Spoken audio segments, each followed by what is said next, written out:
Hi, how's it going?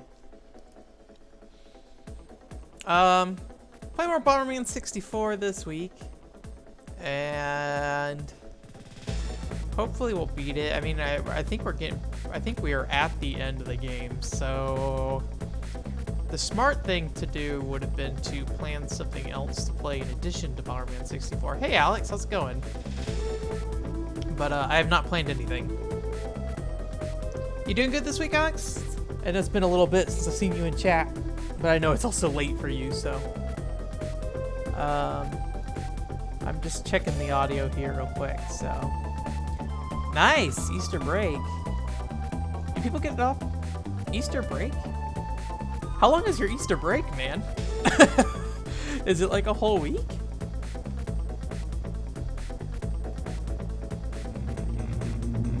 I'm gonna bump the audio up a little bit, I think. And maybe actually that was a mistake. Let me put that back down. What you been doing on your break so far? My entire week and a half has been playing First Kiss Story, so yeah, maybe I'll bump it back down. Maybe that was a mistake. Alright. Pick this controller up. I kind of wish the D-pad worked for this game, because all the input is digital as far as I can tell. Sure. Dang, 10 days, that's nice. I don't remember if, I don't remember how long my Easter breaks were. So let me kill this, okay.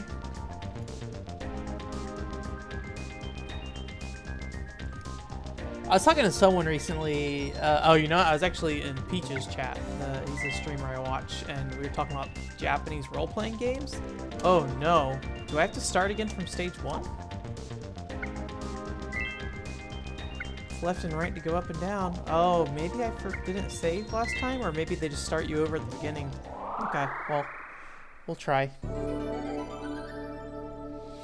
Oh, you do comics? That's cool. Or are you reading comics? Oh. Alright. I realized last week that there's a smarter way to do this in terms of just be more aware of what rows cars came down from. So I will try to be more cognizant of that. So sorry, are you working on comics, or are you reading comics? So like here, I can go here and I'm safe right now, at least. Well, maybe it's not necessarily true. I think in the immediate future, I should be safe there. Oh, there's a ramp here. Oh boy. Oh boy. All right, we got there. I think I was just frustrated last week after the Inferno Mountain, and that's why I played so poorly here. Oh no, this is the, I think this is where the thing like targets me. Oh boy. Oh no. Wait, how do I get over? Oh, I'm dumb. There's a thing to walk down. Do that. I also didn't really blow any of this stuff up to see if I can get some power-ups and stuff. Alright.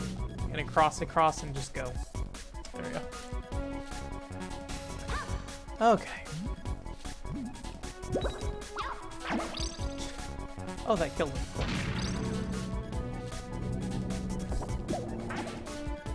Did not get any of the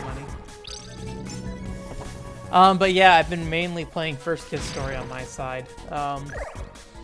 It's become... Oh no! It's become a problem.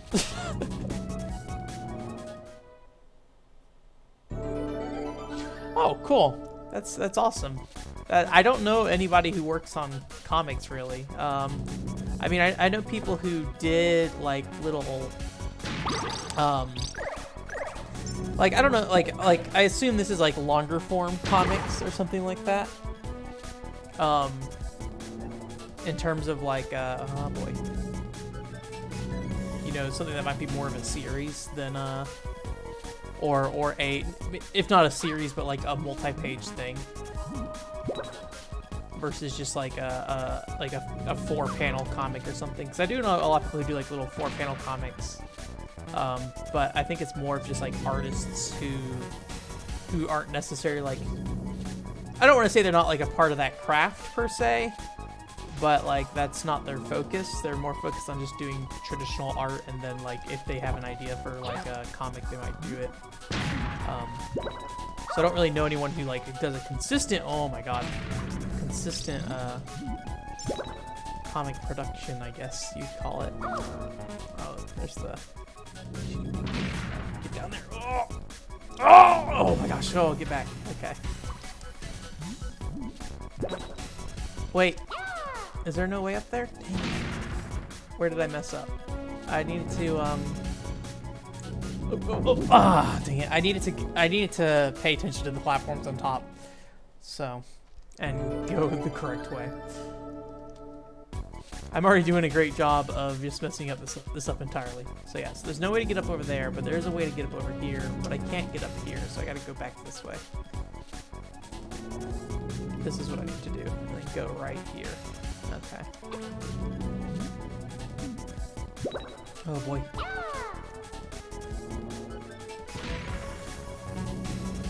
I guess there's like the webcomic series kind of thing too.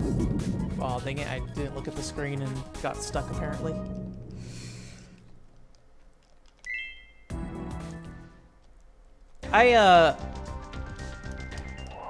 You know, unlimited time kind of thing. I do wish I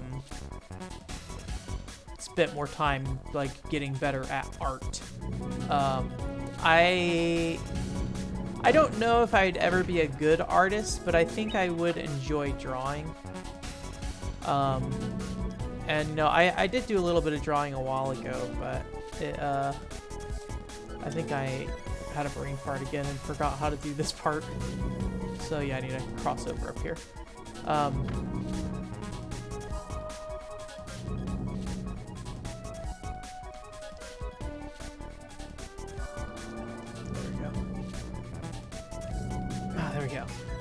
I think I would enjoy drawing, but, you know, that's within a vacuum of, you know, all the other stuff I do.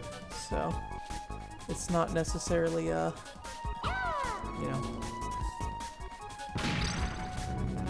I think the vocabulary I've gotten away from after talking to a lot of friends is, like, you should never really say, I wish I was good at art, because it, like, implies that work wasn't put into it, per se.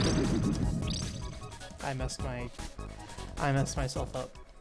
I don't know what has gotten into me with Bomberman 64. Like, I was cruising pretty smooth through it, and then all of a sudden, I just, like, stopped. Oh!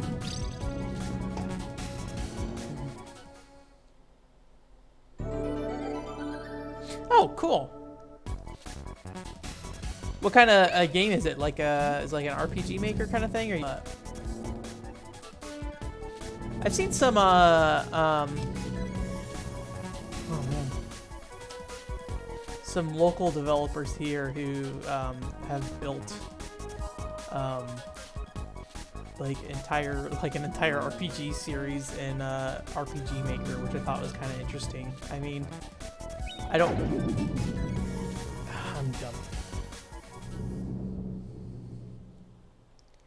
Oh yeah, Rodea.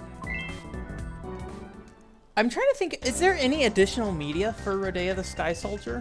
Like, I'm trying to think, like, if there was anything on the side ever produced, but I think there's pretty much just that game they put out and that's it.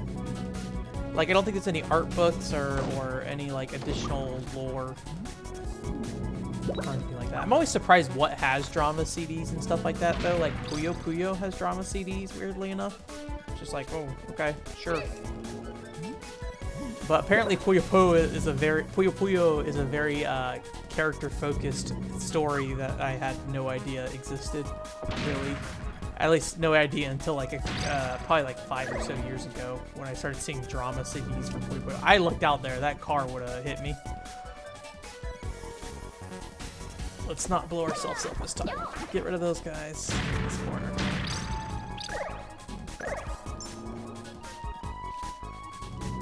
Oh, you do Sonic comics too? That's cool.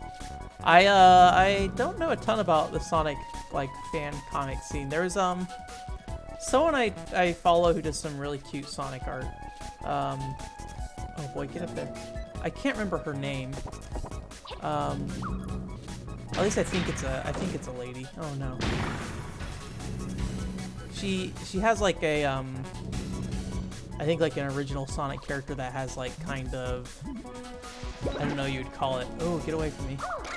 Oh no, get away from me. Oh no, please. That has kind of like, I don't know what you'd call it. Oh, I'm trying to think. It's like a specific hairstyle. I'm blanking on it. It's probably not enough information to figure it out, but I've seen her do some interesting art before.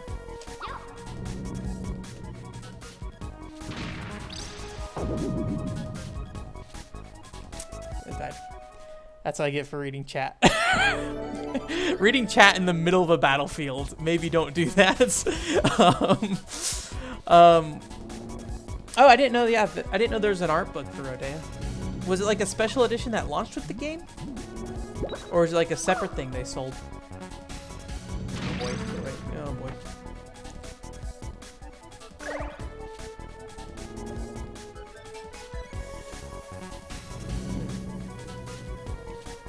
I think that's fascinating because like I think small series in general and like the content that gets made around them is really interesting, or maybe just like series you wouldn't expect to get any kind of lore around them.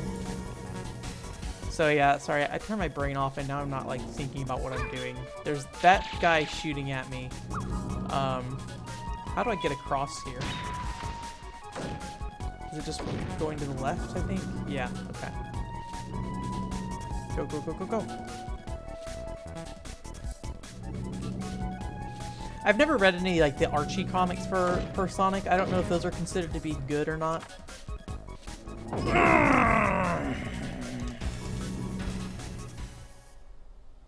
Okay, I think I may have just gotten the standard edition that, because I just got the, what's it called? The copy that had the Wii version and the Wii U in it, and I still haven't gotten a 3DS version of the game. I really should, probably. I say I really should. I don't need a 3DS copy of that game, but I would love to see the 3DS version of that game. I know it's like very similar to the Wii U game, but just kind of like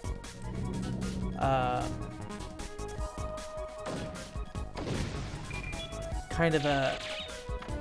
I can't remember if the 3DS version runs worse than the Wii U version, or if the... Oh boy. If the 3DS version ran better. Because I remember there's just a lot of hate for the Wii U version in general, so... Which I understand, like, that game has its problems. Like, as much as I like the Wii U version of that game... I didn't even see that card. As much as I need to zoom out the camera more. I keep forgetting. As much as I like the Wii U version of that game, like I totally understand why people don't like it very much, which I think is important because it is kind of a technical mess in a lot of ways. But I think it was interesting, like because they were trying to like adapt this game that was really not built for that control scheme, and then trying to like do something with it and. Like, maybe not do something, like, instead of just saying, like, hey, here's the Wii remote, control option for the Wii U and just play the game like normal, they, like, actually, like, dove into the gamepad and, like, hey, let's make a game that works well with the gamepad kind of thing, and it feels like somebody made a prototype and they're like, okay, ship it. But I do like it a lot. I think it's the big thing. Like, it's not that I dislike the game. I prefer the Wii version. But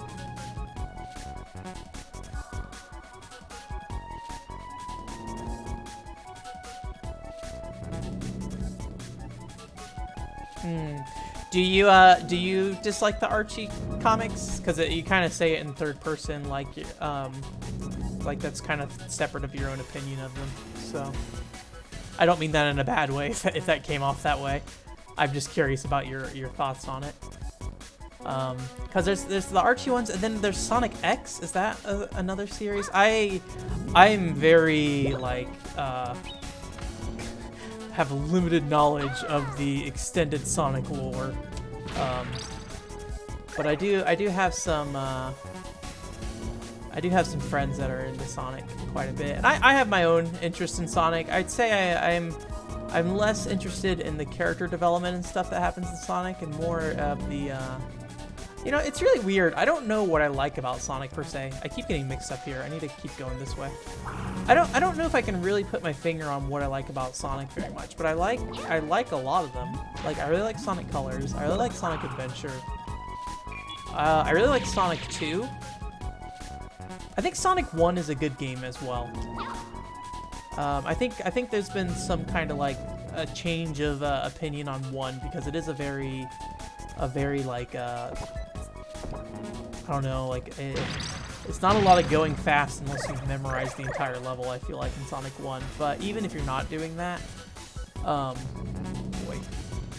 even if you're not memorizing the level, I feel like Sonic 1 has a lot of like value to it from a platforming challenge. I think there's a lot of interesting level design in Sonic 1. I couldn't like sit there and like explain to you what that level design is, but overall my feeling is that the levels in Sonic 1 are really solid, even if they kind of go against what Sonic, like if you're doing a casual playthrough of that game, like your first time playing through, I feel like you can't really make full use of Sonic's moveset without really knowing the level design. So, hey Zero, how's it going? We're talking about Sonic the Hedgehog and Red of the Sky Soldier a little bit. Also, if you guys have suggestions, I have not planned anything for after Bomberman, and I'm gonna guess we're probably gonna finish Bomberman before. See, this red one I just like don't see for some reason. I haven't really made any plans after Bomberman, so if there's anything you want to see, let me know. But we'll figure something out. Oh, I also got my copy of Final Fantasy 15 Royal Edition today. Oh, don't shoot me. Oh, leave me alone. Oh my gosh, I hate everything about this guy. Oh! Alright, I can run past this guy now. Okay. Am I safe to go down? Do I want to go down? I don't want to go down. I want to get over there. I think I went the wrong way, dang it. Or no, did I have to go this way? Yeah, I did. Oh! Oh, come on. Oh, come on. Come on, come on. Oh!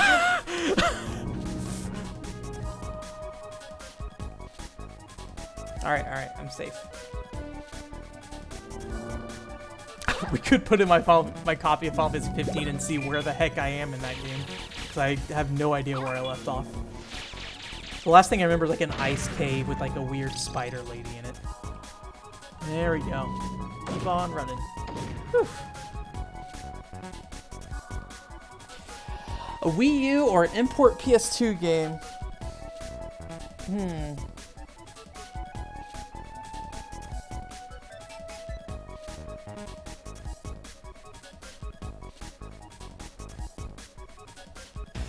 Oh, really?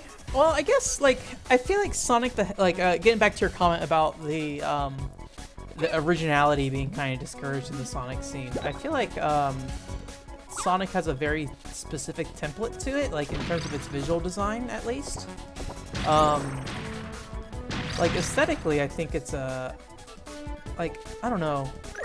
Sonic the Hedgehog has gone some places aesthetically, and I think maybe the, I think a lot of the fans seem to, this is me just talking off my own, like, thoughts about, like, what I've seen as a fandom, but it seems like there's, like, a very specific, I don't know the best word for it, like, I feel like the Sonic Adventure style that, like, kind of mixed a bunch of realism alongside,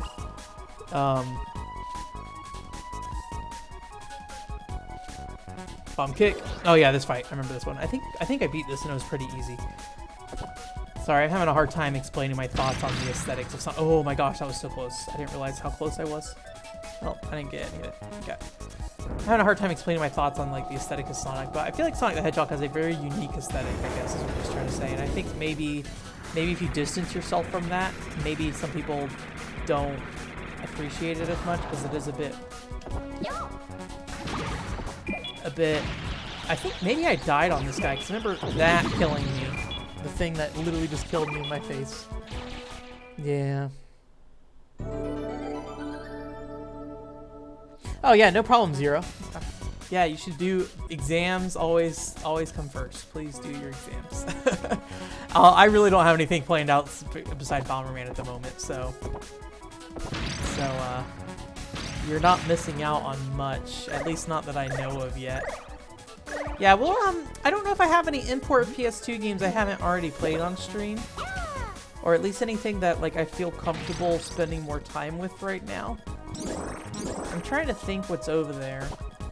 But I mean, really, the only things I have are that weird, I forget what it's called, Rimokoron or something like that.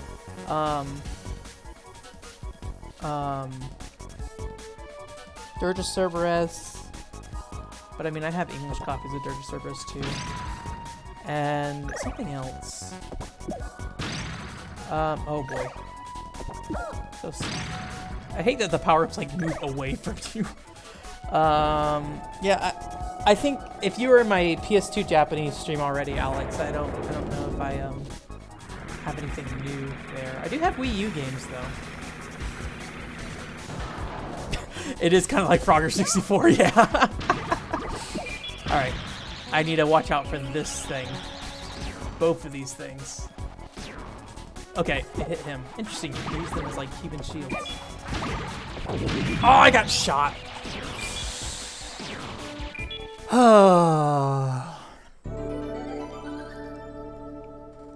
Okay, let's try that again. This boss is surprisingly difficult. I do have Wii U games. I'm just trying to think of what of interest I have. Let me Alex, would you be interested in me linking my backloggery and you taking a look at what I got and seeing if there's anything you want to see? I can send that over. Although I don't know if I have all of my Wii U collection. I think I have a good chunk of it though.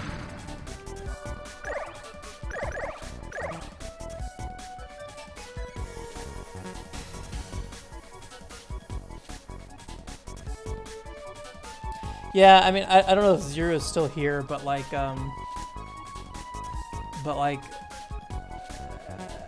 we were talking earlier a bit about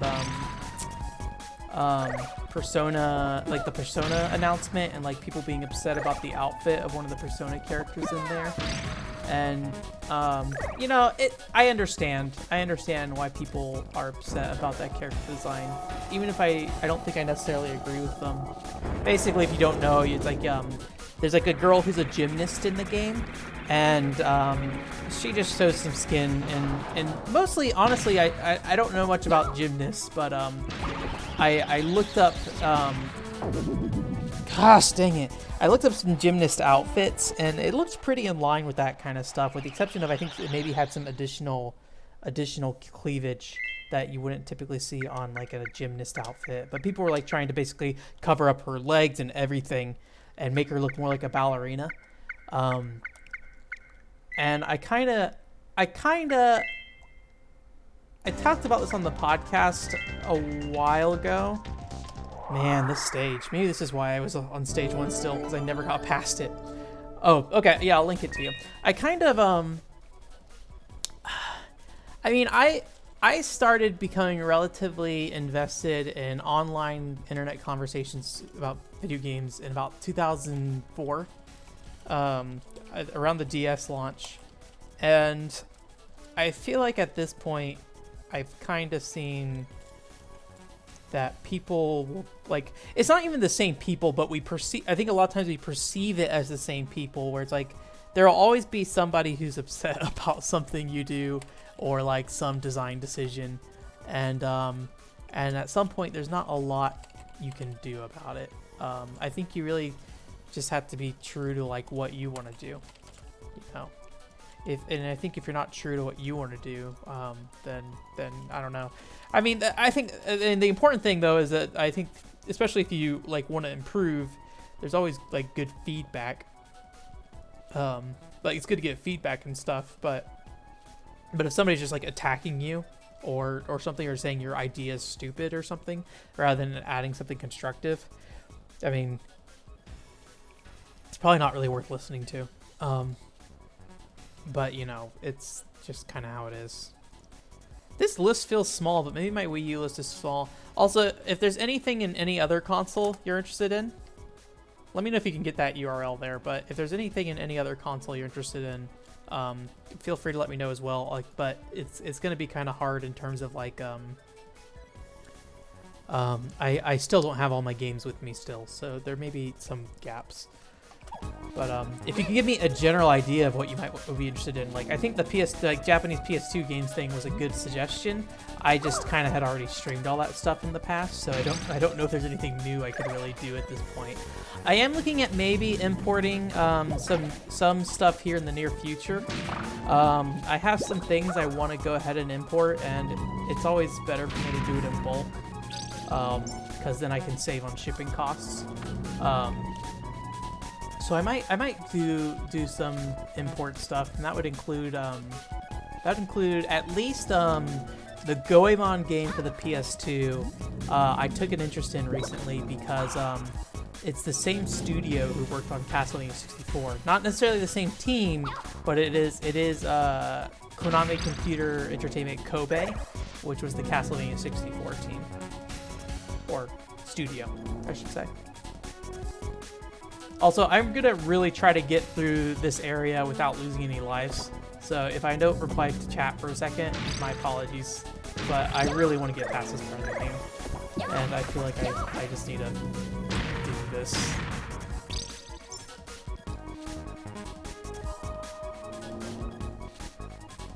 Okay, I think we're good right there. Oh, okay. Oh, that's like a gap. Okay. Ooh. All right, now.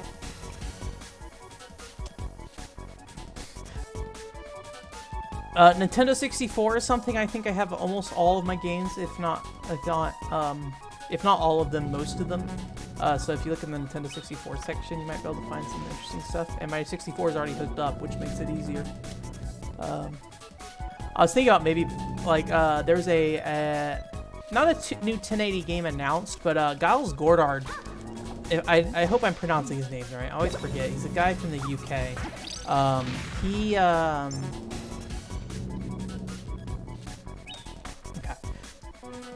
Is this even where I want to be, though? It doesn't look like it. Jeez. I messed up. I need to be on the other side. The guy, he was part of the team who worked on Star Fox for the Super Nintendo, and he also worked at 1080, and he's trying to get a new snowboarding game funded in the spirit of 1080, which makes me feel like there's a good chance he already tried to pitch Nintendo and did not get there, so it probably won't actually be a 1080 game. Is this right? I feel like I'm just constantly confusing myself. Like, I'm not thinking about where these paths go. So I was thinking about maybe streaming some 1080, the original one, but I mean, that's kind of, I'd say that's also kind of boring. That'd be more for my own purposes. I feel like I need to revisit 1080 at some point, and it might be a good time, but yeah, no problem.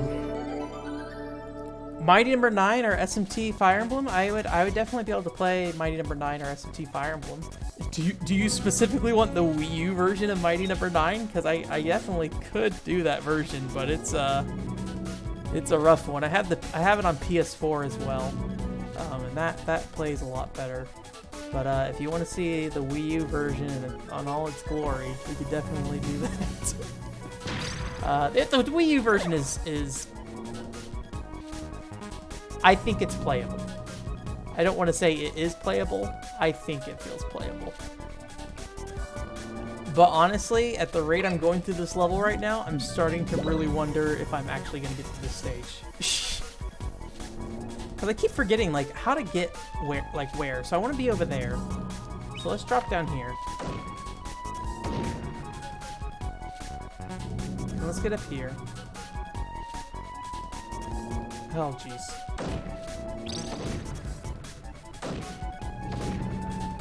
Oh, Joss. Alright. Interesting. I don't know if I've been on this side of the track before when coming down this path. Okay. I don't know if I can get this without messing myself up. Okay.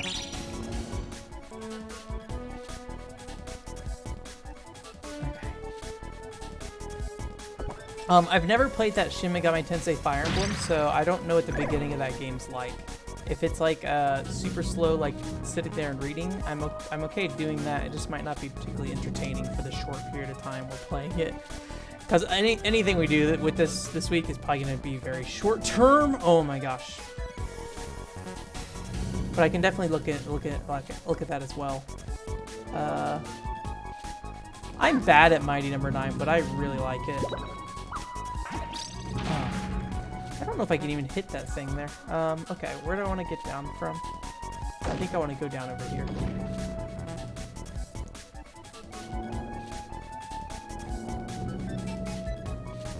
Yeah, there we go. Okay, and go back up, come up here. And then I want to go back down. Let me get this.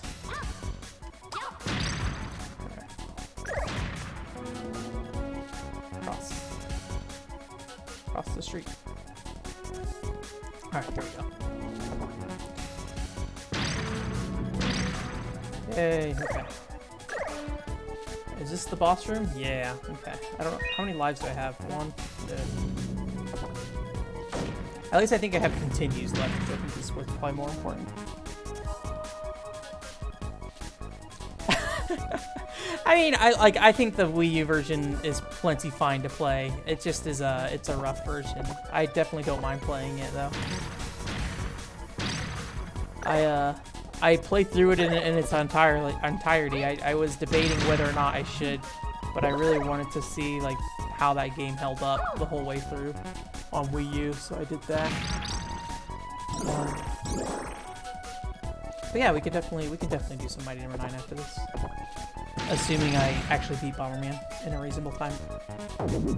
With play like that, I'm not gonna I'm not gonna beat this. Oh my god, I'm dying.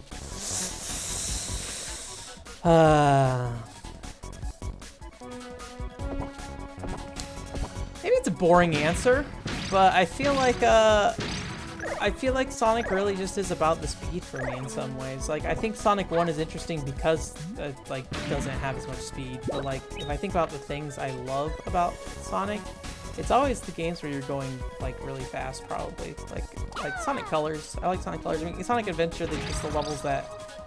Sonic Adventure... I mean, it's different for every game. Like, Sonic Adventure, I think, is a game I love because there's just, like...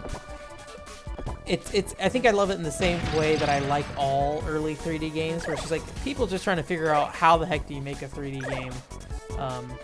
Like Bomberman is a game like that. Like, what a weird, like, I don't know if you feel this way, but Bomberman 64 just has a really weird design to it. Like, it's like this weird 3D abstraction of like the maze concept that the series was known for, and like the levels are just kind of odd. Like, this one's a bit more linear, but the earlier levels are just like, hey man, you're in this giant field of blocks and you're gonna platform over them using bombs. It's a really weird thing. Like, I don't know. I really like the early 90s in terms of game design though, just because it seems like it's people being completely lost of how to do it correctly. Oh wow, that explosion is big. Okay. Okay. Focus on not dying. Not dying is the focus. I don't care about anything else. Not dying is the ultimate focus. But this dumb thing is just following me everywhere. Okay, stop!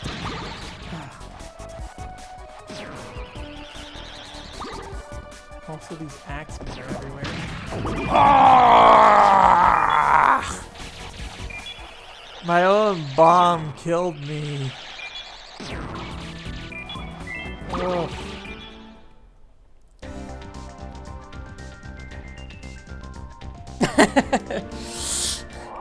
That's cool. Like, You know, I definitely understand that like feeling of like, hey, no, we can't. Man, I'm only thinking level again. And Alex, if we don't get to Mighty No.9 tonight, I'm sorry. I just I thought Bomberman would go easier, but apparently it's just still a problem. Yeah, I like totally.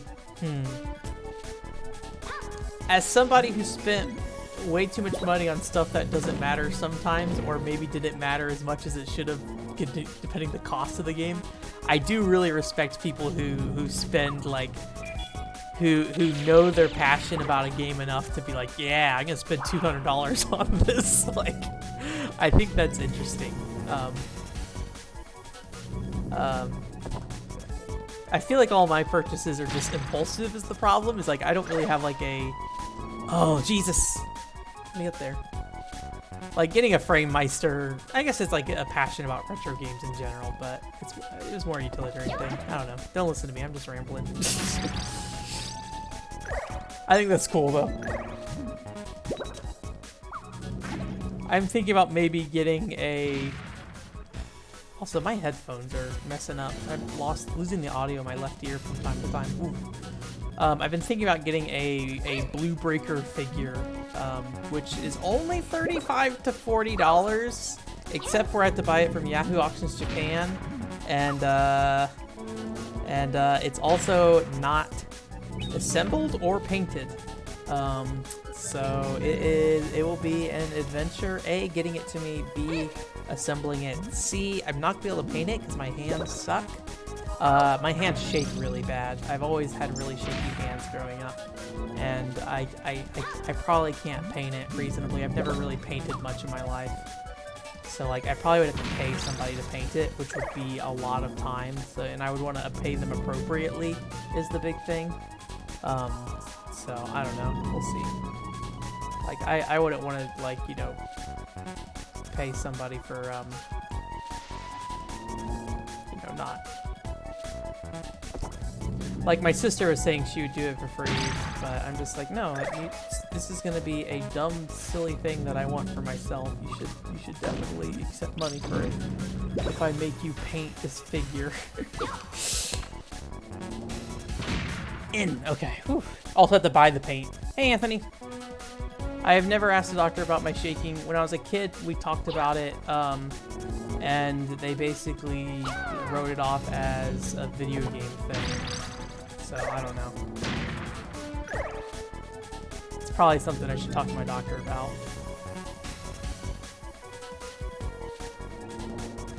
Let's get this, thing. Come on. Alright, we can get it. Oh.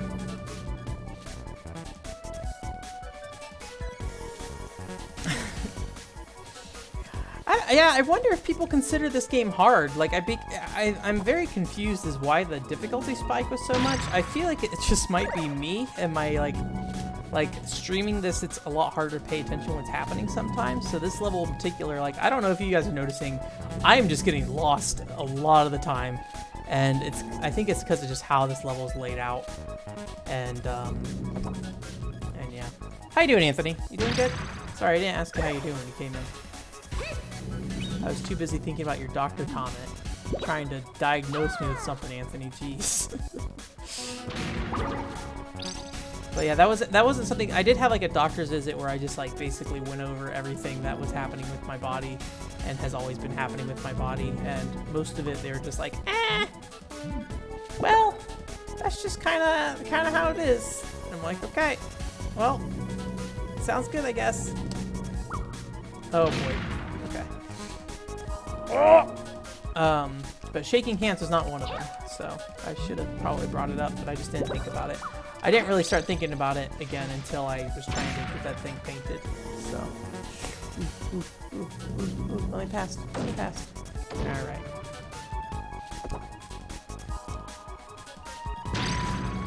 Step on. Thank you. Have you played a lot of the Persona series, Alex? I don't know if we've talked about Persona at all yet.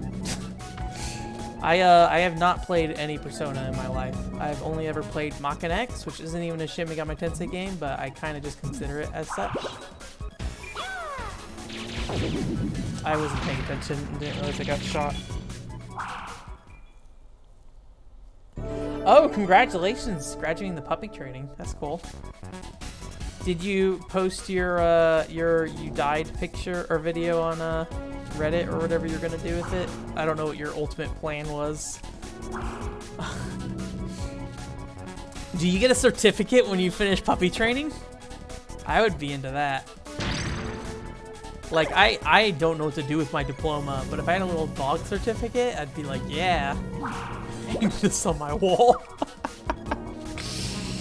Alright, I need to go up here. Oh boy. There we go, okay. Also, I can't remember if my room's a mess behind me, so sorry if it is. I need to clean it up before this weekend. I have my uncle coming in on Friday night. He's literally going to be here for like a night, and he's going to sleep here and then leave. so it's not even that important that I clean it up probably, but I do need to get things together. I can drop here. I did pass over. Wait, did I want to drop there? No, I didn't want to drop there.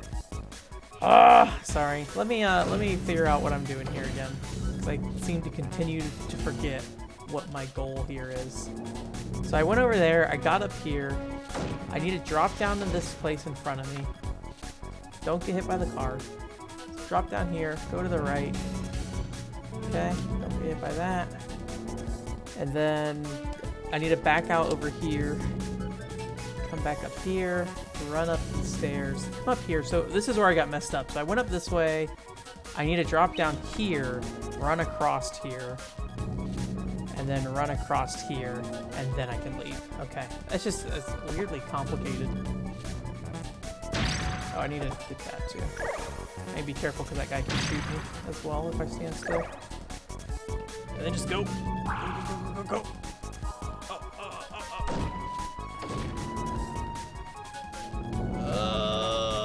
Thank God.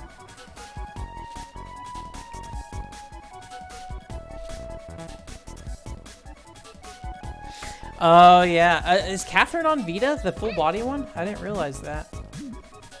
I thought it was PS4 and Xbone only. It's silly. I still call it Xbone. I probably shouldn't call it Xbone anymore. Xbox One. I played Catherine on PS3 and enjoyed it. I forgot. I guess that's the kind of like Persona related too. I played Mach X. I have a friend who is doing a complete Vita collection, and I think he's both simultaneously happy and sad that Vita's over because it's been getting harder and harder to get physical copies of Vita games for reasonable prices. I think it's a lot like Wii U, where there's a lot of very early collectors for the system. Although I think Vita probably has a larger passion behind it. Oh, nice. Played all of Persona?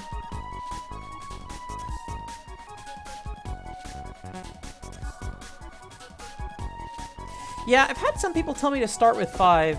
I've heard very mixed signals. I've heard people who know what I like in games recommend Persona 3 to me. But I think the biggest problem I have with Persona 3 at the moment is that I don't think there's like a version of the game that is definitive to me, because I like being able to walk around a world and stuff, and as far as I understand, Persona 3 Portable doesn't let you do that. It like has the Phantasy Star Universe kind of system where it's like you just select. No. Okay. Oh man, we did it. Oh, thank God. But I like being able to walk around a world and stuff, and I think you just select areas from a menu in Persona 3 Portable. Are these guys still here? Are they gone? Okay, they're gone. Thank God. And I've heard that Persona 4 is really good, but then I've also heard that Persona 5 has kind of overtaken it. So I don't know. I've heard the only consistent thing I've heard about Persona is don't start with 1 or 2. And I think most people tell me not to play 3 as well.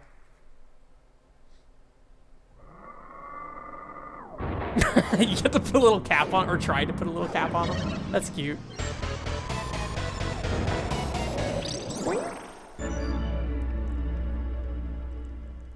I like that.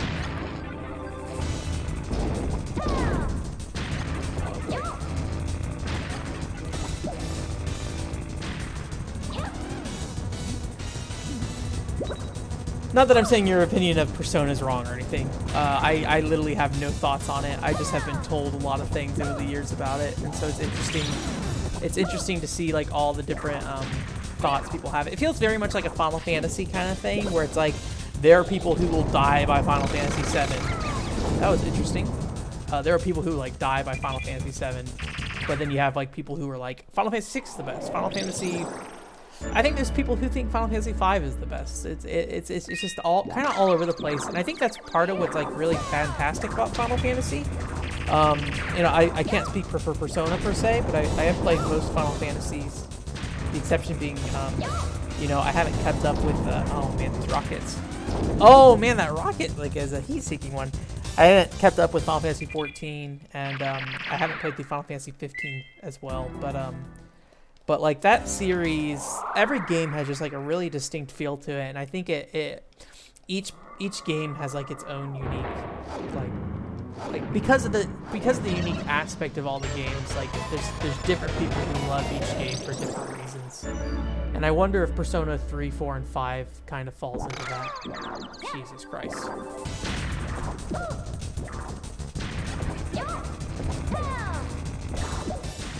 Whoops. Oh my gosh, this is scary. Oh! This boss, man. Yeah, this game.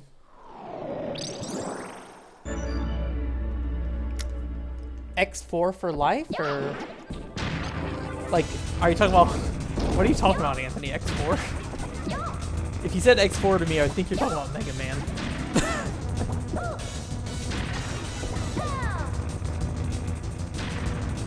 Unless you meant to do Final Fantasy 11 for life, which I have mixed. Like, oh man, you know I love Final Fantasy 11, but I know I love Final Fantasy 11 for maybe the wrong reasons.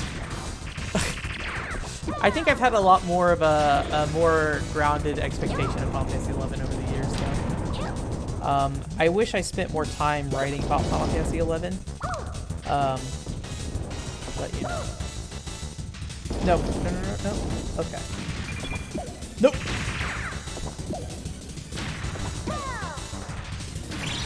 Okay, we got one.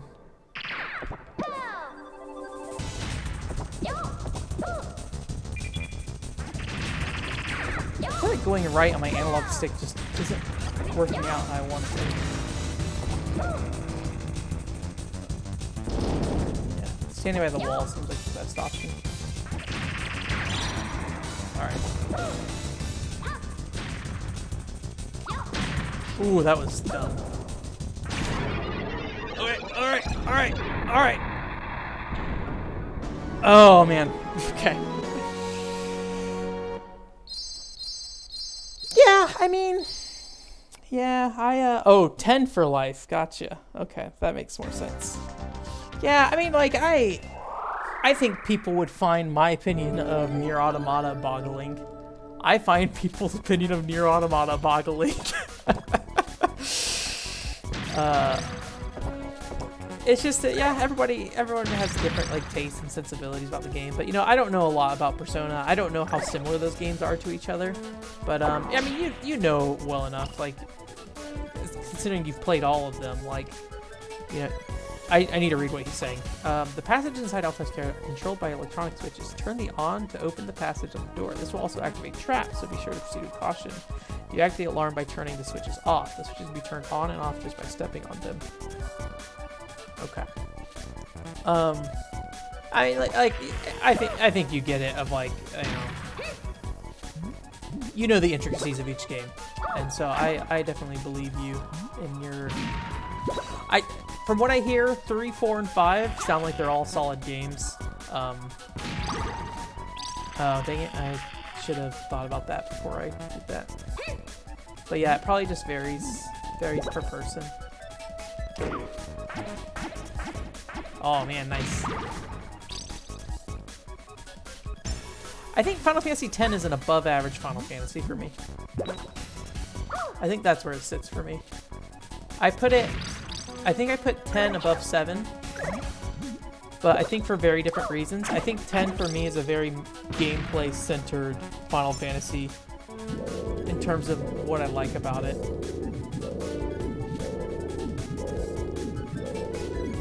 I think it just has a really nice pace of gameplay. I think the world design is a little weak. I didn't time that right. So, I'll play Persona one day. I think it'll be Persona 3 or 4. I don't imagine going into 5. Like, I don't know. Nothing about 5 in particular has jumped out at me. Admittedly, like, I think only Persona 3 has ever really jumped out at me, and I don't know what it is. Maybe it's something about the aesthetic I prefer. There we go. Yeah, something about the aesthetic I think I prefer versus 4. Maybe it's just the edginess of it. Maybe it's as simple as that. I like the weird, like, hey man, we're gonna shoot ourselves in the head with these guns to summon demons. I don't know if that's 100% it, but, you know. I need remote bombs for this, I think. Oh, maybe not even that, because that didn't put a path down.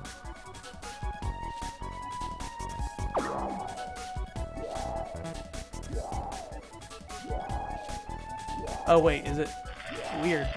I touched it last time and it didn't stay on.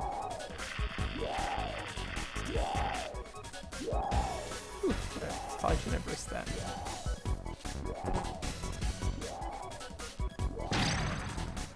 Yeah, remote bombs.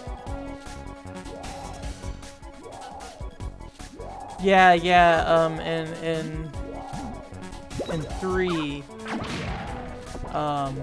3 has the, I don't know if you call it's not really a suicide mechanic, it's just kind of like a, I think it's just the animation of how they summon the personas or something. I mean, I don't know, I mean, Alex would probably know better than me about whether or not there's a mechanic to the shooting yourself in the head thing. So, alright. Okay, I think I see what I do. Easy, easy. Oops. I want to play the, I think it's a PS2 game. It's the, like, I think it's kind of like an action game, a little bit. Raidou, or something like that. That's always, I always had an interest in Raidou.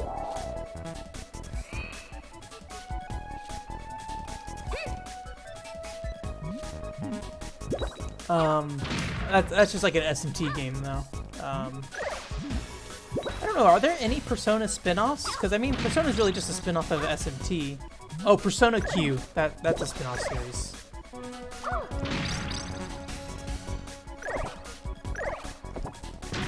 Yeah, just, it's really weird. You'd think I would be, like, totally into most of Atlus's output. Like, I'm literally spending most of my week playing a Japanese language visual novel right now. And I don't speak much Japanese at all. I'd say barely any. Oh, and so you think I'd be like totally into NIS America and all those companies, but I just don't buy many Atlus games. Like, I don't buy many NIS games. I mean, I've bought Senran Kagura, which is a Marvelous, I think. And I have played a handful of Marvelous things through the years, and I bought the Cyber Dimension Neptunia 4 Goddesses online, but I haven't played through that still. It's like, I don't know. I feel like given my like closeness to Japanese media in general, I would expect me to be more involved with those companies, but I really don't spend any time with them. I barely buy any of their games.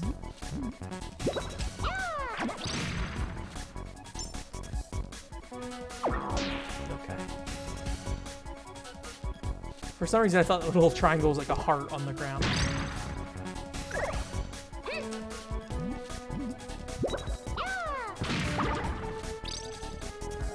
Oh! I didn't realize those were going on. Oh boy, don't stab me, please. Oh god. God, save my soul. That door's closed. Where am I going? I want to go back that way, I think. Oh, dude. Don't drop bombs on yourself. Oh, no, I hate this. Oh, okay. Oh, goodbye. Apparently I'm going way up here.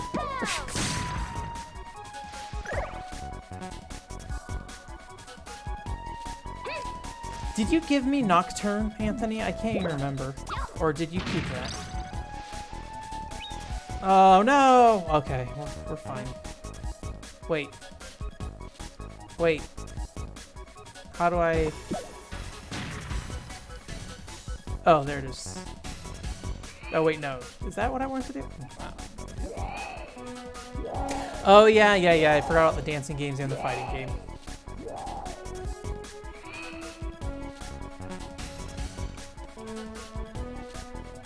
Oh, man, it deactivated the elevator.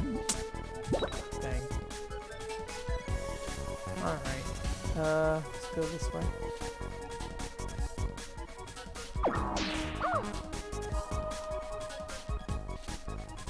Let's try going this way. See what's up down here.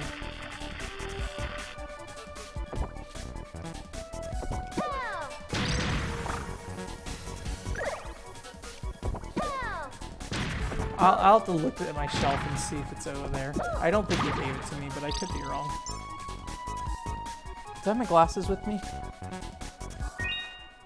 Let's see.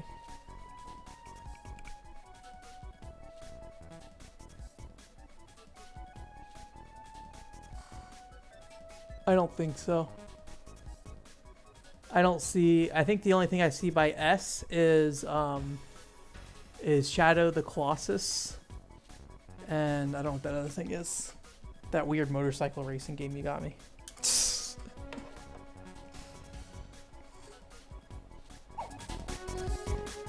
Kind of like blunts. Do blunts send pulses through your brain? I've never smoked, like, I assume we're talking about marijuana if you're talking about blunts. I've never smoked marijuana in my life, though, to say if it would send a pulse through my brain.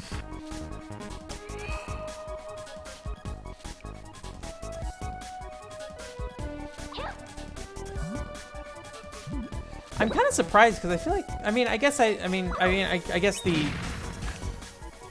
a dumbass. I cannot believe I can't doing that. I feel like there must be some other way to reset that room other than leaving and coming back and redoing the entire room.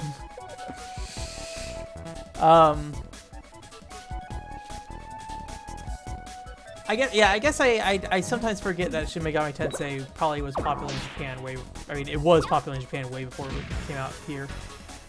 Because there's like a bunch of, is the original one on Famicom? Or is it like a PC 88 game or something weird? Or PC 98 or something like that? Because I seem to recall there's a Super Famicom remake of the original Megami Tensei. Correct? It's been a while since I have looked into that series. I had a couple of friends back in like 2008 who were really into the Shin Megami Tensei series, I think. And I knew them from probably about like 2008, 2010. I don't remember if they ever tried to get me into it, but they definitely talked about it a lot. Some dudes I knew in college.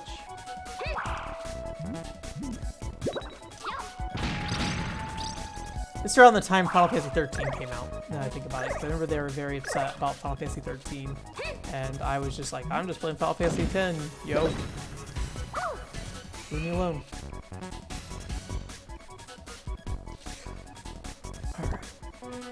Alright, no falling. Number one rule, no falling.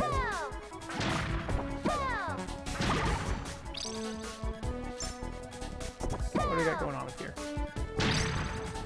I'm not even gonna risk it. Not gonna risk it. Alright. We've gone on to a better place, thank God. Although I don't know if this is actually a better place, maybe it's worse. I just was thinking about, like, going upward to heaven or something. 1, 2, 3.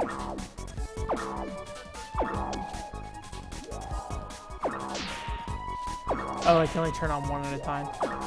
Okay.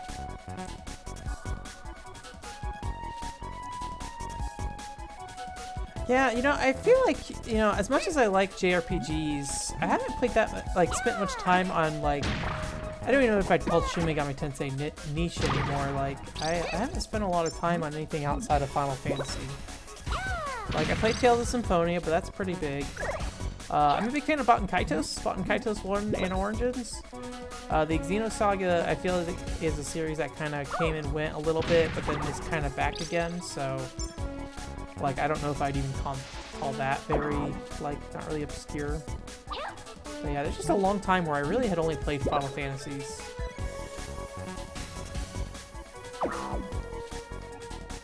Yeah, that's what I thought.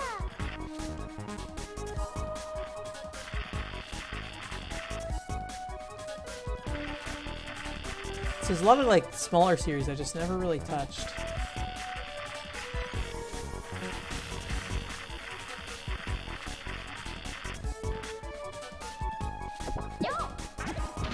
I do still really like Final Fantasy overall, though. Like, I think just the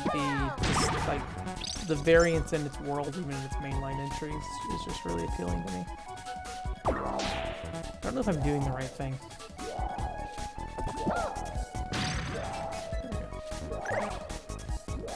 Also, don't know what those... Was there orange platforms that were over there? What those do?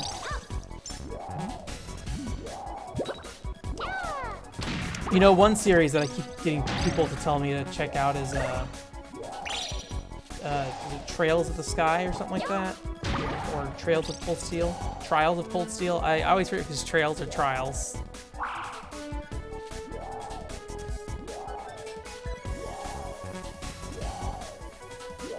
That's I think Cold Steel looks interesting. I don't know if I have much interest in the Of the Sky series. I don't know why. I think aesthetically I just find Cold Steel more appealing. But unfortunately my JRPG time is probably going to be mostly occupied by Final Fantasy 15. I would like to finish up Xenoblade Chronicles X. Okay, bad things happened.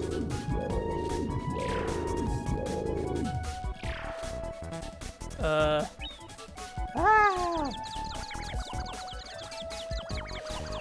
I'm sorry.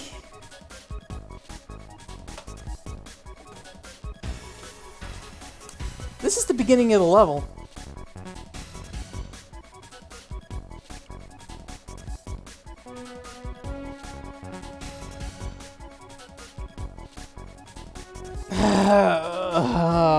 Why would they put that there? I have not played Lunar. Lunar is on the list of eventuallys, but I've never had a I think the Sega CD version is typically the most popular version of that game. Well, I guess they like made a bunch. I guess the Sega CD version is just like the most distinct. There's like a PSP port that happened that I didn't look too much at. PSP port, and then I feel like there's another version. Is there a PlayStation version? Oh, I'm so mad.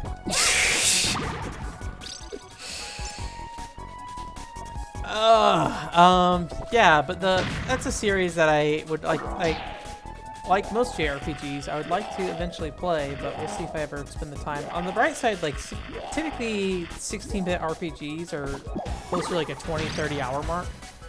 Versus, like, I feel like most games, like PlayStation or at least beyond PlayStation, you typically landed closer like 40 to 60, depending on the game. If you're just doing, like, you know, the main story, you know, it could be longer.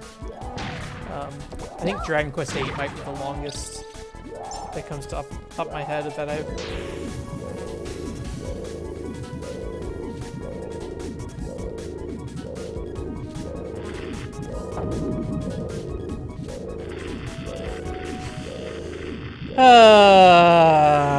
This game, man. Dragon Quest X might be the longest, like, just straightforward story game, I feel like, where it was just like, I feel like I was like 80 hours when I finished the story of Dragon Quest. Sorry, Dragon Quest 8, I think it said 10 earlier. That might be the longest one. Valkyria Chronicles 2 got pretty close, though. I think I spent probably about 70 hours in Valkyria Chronicles 2, but I did a lot of side content in Valkyria Chronicles 2. So I don't know if there's anything wrong with the PS1 copy per se. I'd have to look into it. I don't really know the difference between the versions, to be honest with you. I feel like, yeah, I imagine I'm so dumb. I'd imagine the PS1 version has like fully animated cutscenes, where the Mega Drive version probably has more like stills. I'm losing it. I'm losing it.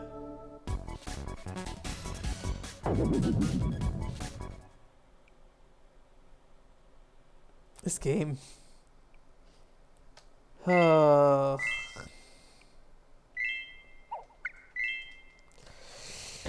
This video game. Oh, jeez. I mean, we still have an hour and a half, so I have plenty of time, but I'm... It's hard because I don't want to say I'm losing my patience with the game per se. Like, I think part of like what makes this kind of stuff frustrating is actually streaming it. Because I feel like I need to keep moving forward or else it's a boring stream. But that's probably not actually the case.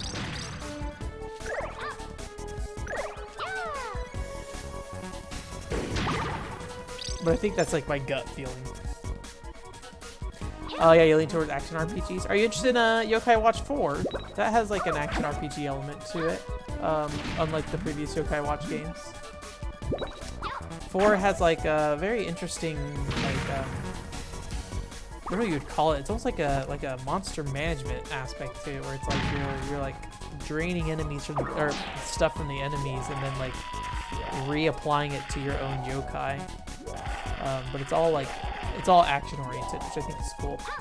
Because I think there should be more action oriented games that kind of fall into the Pokemon blood. Like, yeah, I guess I feel like I want to get as far away as Pokemon in terms of design as possible, typically. So.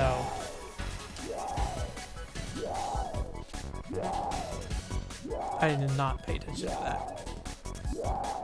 But I do want to play an original Yokai Watch at some point. Although apparently Yokai Watch 3 is very expensive now. Let's check the price for Yokai Watch 3, I'm curious. Yokai Watch 3.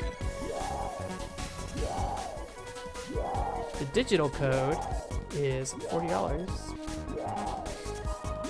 Cartridge only, $94. Which is crazy because the next new copy is $100. I really hope they reprint Yokai Watch 3. It's crazy how expensive it got. And like it hasn't been out that long. It's been out a very short period of time. I wonder if it's Xenoblade or if Metro Prime Trilogy ever got reprints when those like got a limited release, but then was in high demand. But I feel like there's a lot more vocal want for Xenoblade and Metro Prime Trilogy versus like a Yokai Watch 3. I'm sure I'm sure most people don't care about Yokai Watch, for better or for worse. 4 isn't out yet. I don't think you're gonna find 3, Anthony, but you're welcome to look. I mean, if you do find it, I'm happy. But yeah, Yokai Watch 4 I think comes out later this year in Japan. So America's just really far behind on the Yokai Watch stuff. I wish I knew a better way to like hurt those things that are flying around.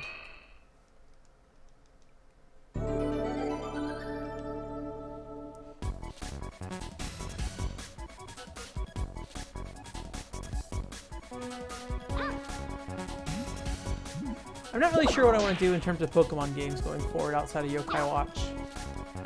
I'm trying to think if there's any that really caught my interest.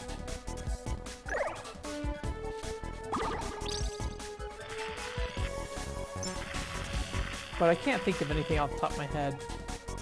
Oh, what's that series called? Jade Cocoon for the PS1 and PS2. I have an interest in that series.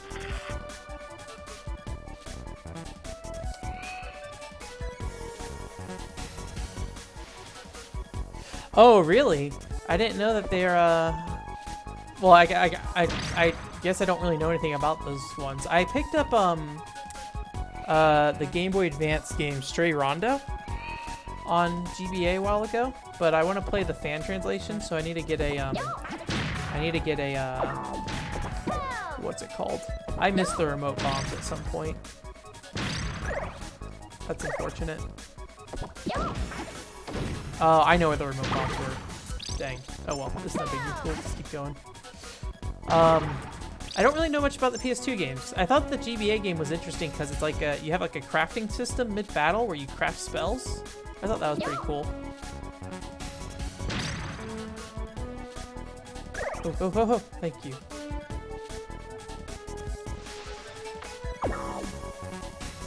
Go, go, go.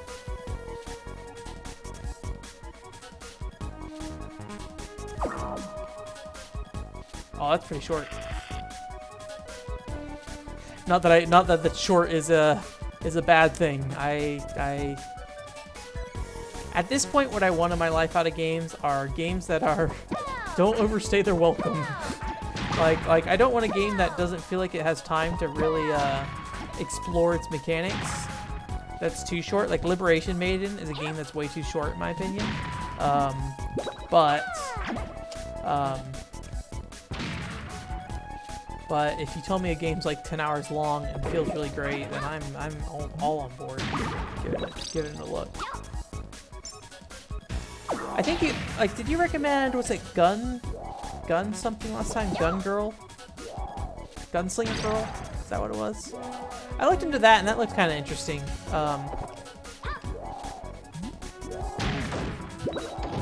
I think there are other like light gun style games I probably would check out first. Like I think I would like to eventually revisit Time Crisis, the original one, which I know is like a very popular one, so it maybe does not seem like one I would typically be into, because I typically want games that are like a bit more edge.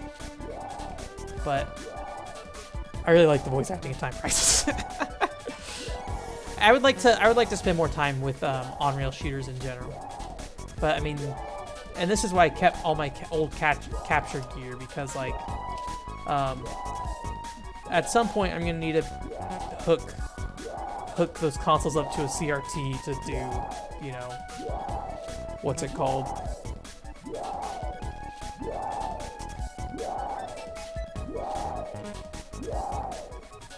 Do gun games. Dang it!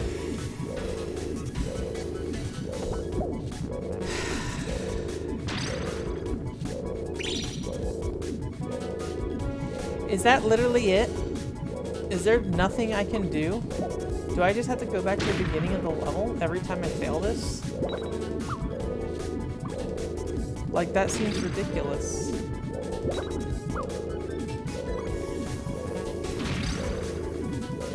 There's some clothes up there. It'd be nice if it fell down here. I guess I'm going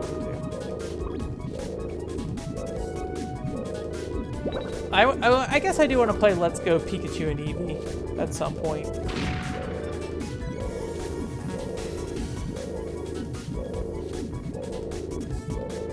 Oh, that's cool.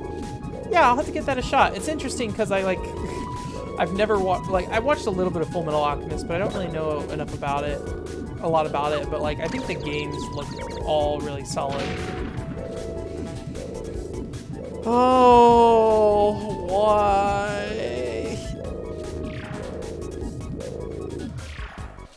Why?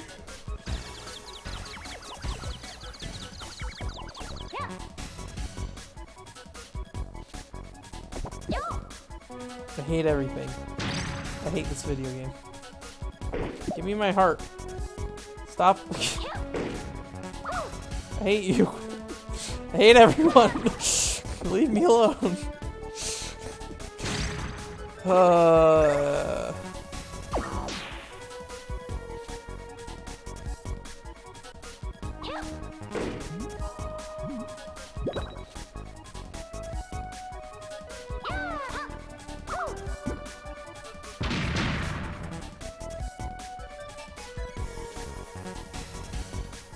Cool, yeah, I'll definitely take a look at it.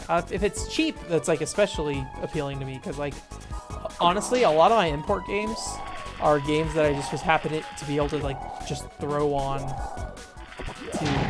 I'm dumb. A lot of my import games are games I just happen to be able to just throw on for like a low price. I usually go to...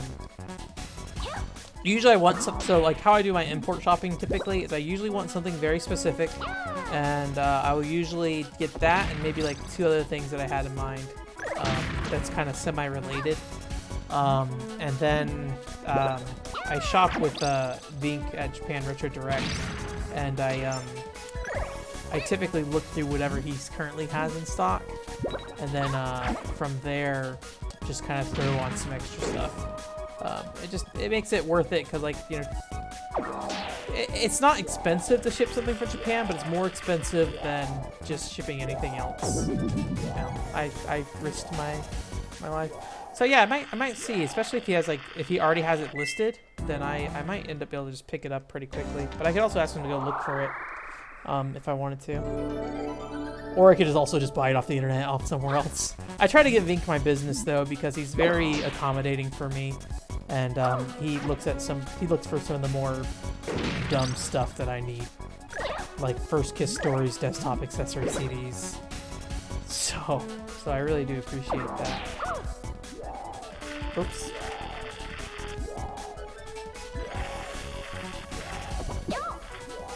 Alright, I think these are the remote bombs. Yep, that's what I thought. Oh, I've been trying not to import as much though. It's it got kind of out of hand for a while, and I really need to probably just beat more games in my collection.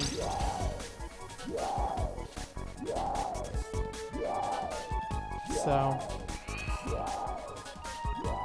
First Kiss Story's taken a long time though. I don't know how many hours I have in First Kiss Story. I could probably look at all the footage I've recorded, which isn't fully representative of the time I spent with the game, but it would give me some idea of how much time I spent with First Kiss Story. Oh, I'm dumb. I need to go turn on the elevator first. So, I've also been debating about maybe trying to learn more Japanese again. Like, I don't want to say I use it super often, but every weekend I'm looking at Japanese game news sites. I'm always looking at dumb Japanese games. I've imported so much garbage that I just think, like, and I've just gotten like more and more down a hole. Like, I've bought in at least 4 Japanese language visual novels at this point, between First Kiss Story, First Kiss Story 2, Love Songs, and I forget what it's called. I'm blanking on the name of the game. All right, have a good night, Anthony. I'll see you on Discord later, I'm sure. Also, Alex, I don't know if you're interested in chatting or anything, but I keep a pretty open Discord if you ever want to chat on Discord or something. I will chat with whatever. I did make a Discord group, but I just don't know what to do with it, because there's so few people that I know that would talk in there, that it would probably be 99.9% of the time dead. But that other game I think it was like a Studio Busk game. It's by the if you know School Rumble, the anime, the art is done by the same artist as School Rumble. The main character basically just looks like the main character from School Rumble, really. Press that button. Okay. Let me see if I can look that up real quick. Pull up File Explorer. The best stream, the File Explorer stream. Desktop. I just have like a games folder. 24 Tokyo is the one I'm thinking of. I like the aesthetic of that a lot. There's no voice acting though, which will make it kind of hard to enjoy without actually knowing Japanese. So, and I'm also just getting more into the PCFX scene in general and wanting to play more of those games. I don't know. It's a mistake. It's all a mistake. I sometimes will just like Be like, why? Why did I end up this way? Why did I get into all these weird games? This makes it difficult. Makes life difficult. I mean, Bomberman's pretty mainstream, I guess, but like literally spent the last week and a half tweeting off our first kiss story. Oh, I finally killed one of the flying guys. I didn't realize I could do that. They seemed very impenetrable most of the game.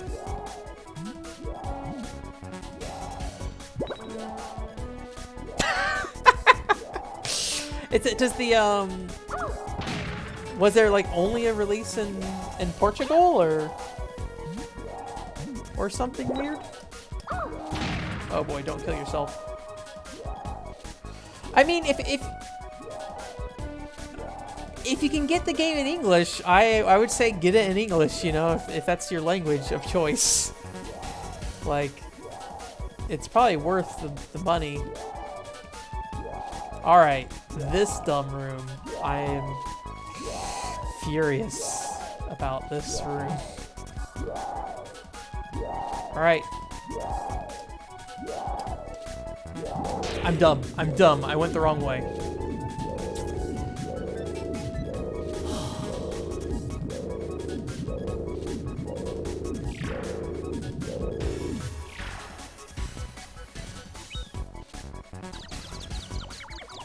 Part of me just wants to turn this off right now. Yeah, sure. I can add you to my Discord. Let me, or I can give you my, what's it called? I don't do much voice chat, but I am open to doing voice chat if you want to, but don't worry about it otherwise. I'm big into text chat more than anything, probably. I think I have like a number in Discord, right? That's what it is. How does this work? I think I click on my face, right? No? Apparently I'm terrible at this. Profile? Something or the other?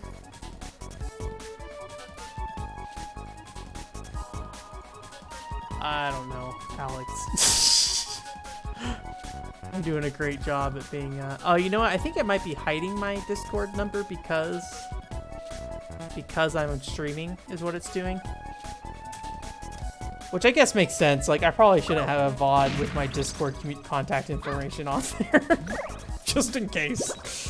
But, yeah, if you have a way for me to reach out to you otherwise, let me know and I'll send you a message. What are you, on YouTube? I might be able to message you on YouTube or something.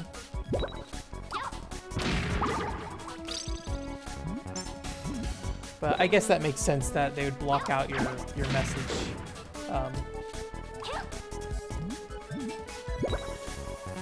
I will say that I do get busy at work sometimes, and like I also keep busy in general, so if I don't get back to you immediately, I'm sorry.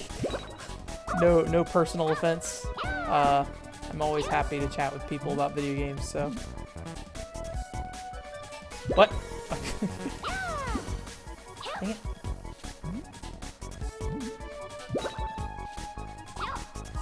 Alright, let's try this out. Alright.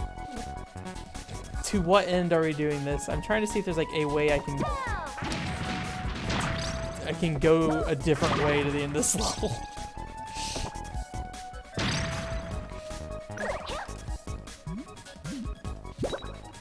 Maybe I'm wrong. Maybe there's something in the beginning of this level I'm supposed to be doing.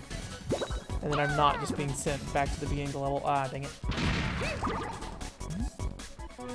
Okay, cool. I will definitely add you then. Yeah, I was always wondering what, like, Discord will pop up a thing that's like, hey, your streamer mode's enabled, be careful. And it's just like, okay. I don't know what that any of that means, but sure. So I need to get up there somehow if I want to abuse whatever this is.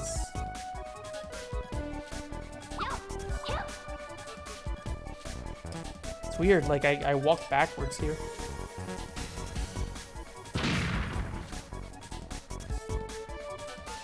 Well, I mean, there's no way for me to really get up, per se.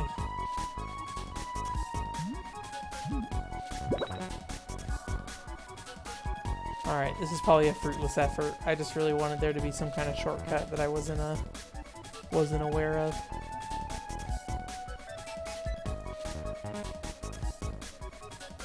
Like, just walk over top there to the end or something. Or not the end, but the next area. Alright, let's not mess this up.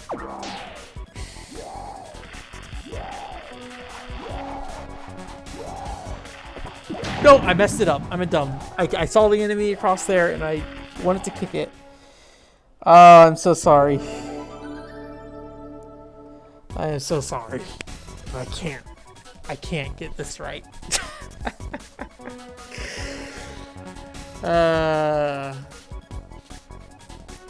Let me see. Oh, this is searching my friends. This is, I need to add. That's right? No, this is for people who aren't my friends list already. And then add friend. Alright. Oh, nope, I need to add everything.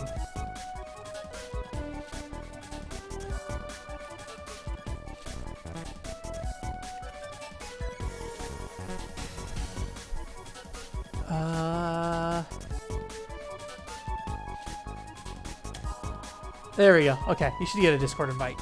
So we will chat it up later.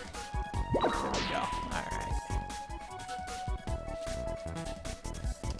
Yeah, maybe someday I'll actually make that Discord group into something. But for now, I think there are like maybe 4 people who come to my stream often enough. so.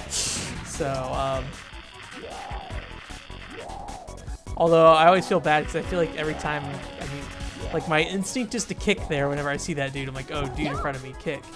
My friend Tim shows up in here once in a while, but it's mainly if I am like, hey, I'm going to play this weird game I think you're into. Or maybe not even that, I don't know. Sometimes I just decide, I guess, that like, hey, you might be into this. I don't like harassing people too much with my stream, though, in general. I pretty much just post it on Twitter and call it that. My username should just be the exact same as my other username. Just OCULIN. So.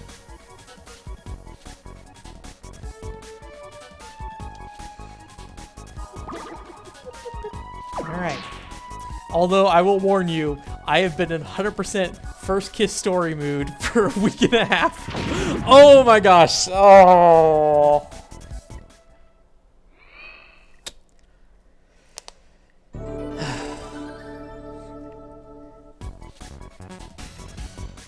Alright, you know what? We're just gonna take this. I'm sorry, Alex. I'm just gonna focus on this for a second and make sure I get this right. I want to get past this part.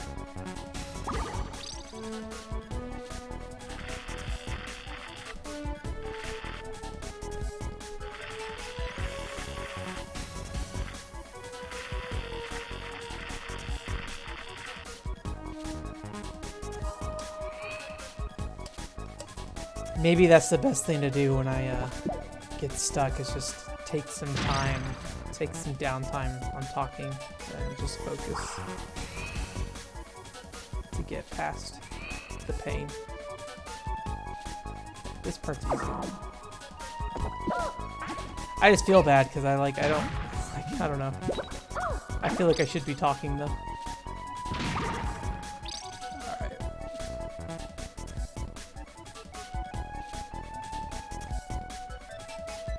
I forget what this is.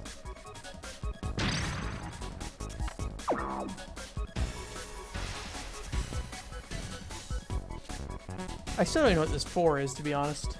I don't know if this stays on, or I assume it's necessary.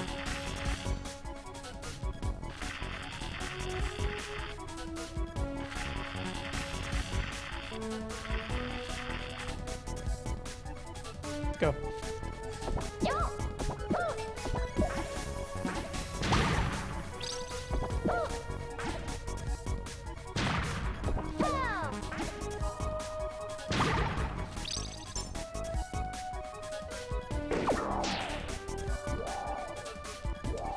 I remember there being some messed up stuff here. Yeah, that guy.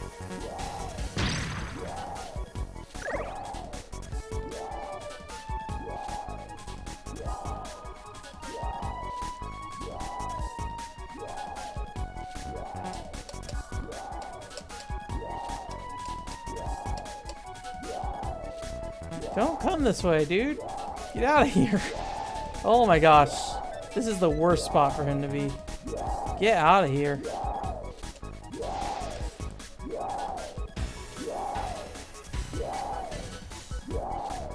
I don't know the pattern. I need to watch the pattern.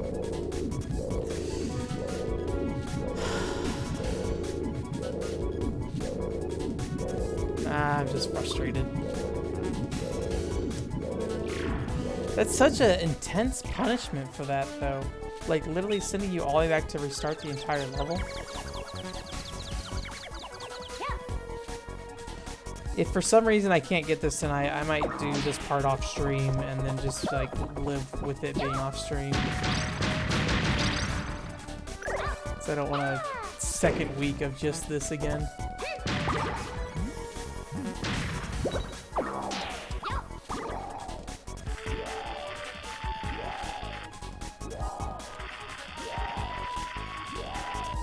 Alright. Serious time again.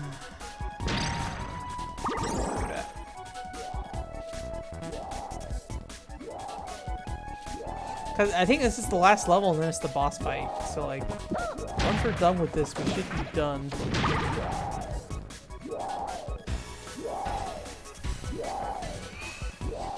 So far, so good. I'm just gonna run straight down this way. It scares me because they actually, like, push you off that elevator at an angle, like, really close to that edge. I don't think you can fall there, but it just looks scary.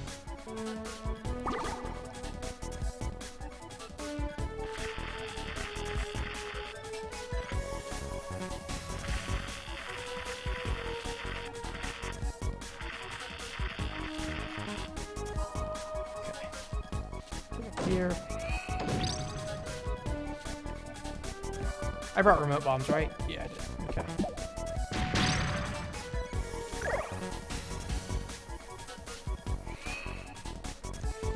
Okay. I don't need to go left here, so let's just go straight.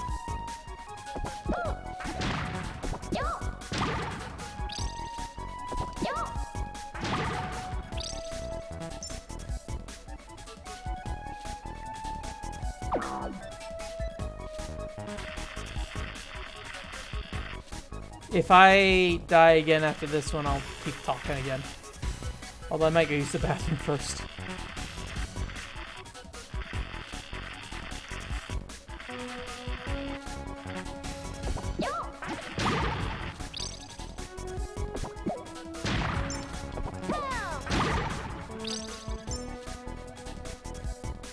I need to press this.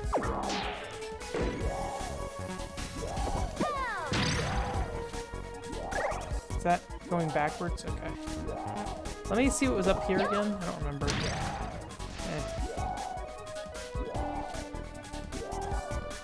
No, get out of here. I made a mistake. Should have never approached him. It's okay, he's going back the other way. Alright, I gotta watch this because I'm killing myself doing this. Okay, so it goes down, comes over here, goes around. Goes up, right, down, up, left.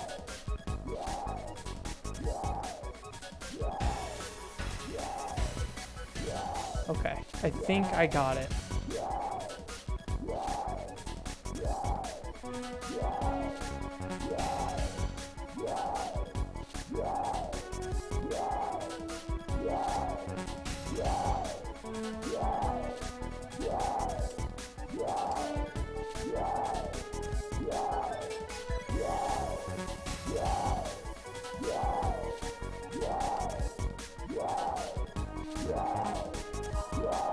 Wait, I don't want to be on that thing though. Oh my god. What is my goal here even? Do I need to be here? I guess that's the next question. Do I need to be here? Because like all that's in here is a diamond. So what does that 4 even do? Does the 4 open up the path over there? Because like when I hit the 4, the other path closes. So I think I actually don't even need to be in this room. I think this is just for getting that gold triangle thing. So I think I was just misled by what was going on there. So let's not even go that route next time. I am gonna use the restroom though real quick, so I'll be right back. I really should get a I'm going to the restroom thing. Alright, 1 second.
$8:30 at night soda. All right. Kick. Right.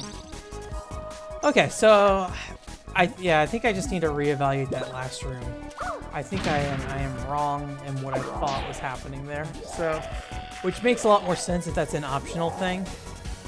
So, I don't know like what my brain was thinking in terms of like getting over there and what I was supposed to do once I actually got there. What is that dude doing over there? Get off my path, dude. Thank you.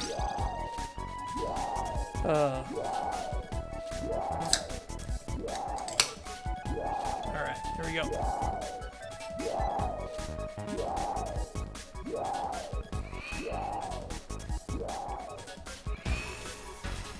Alright.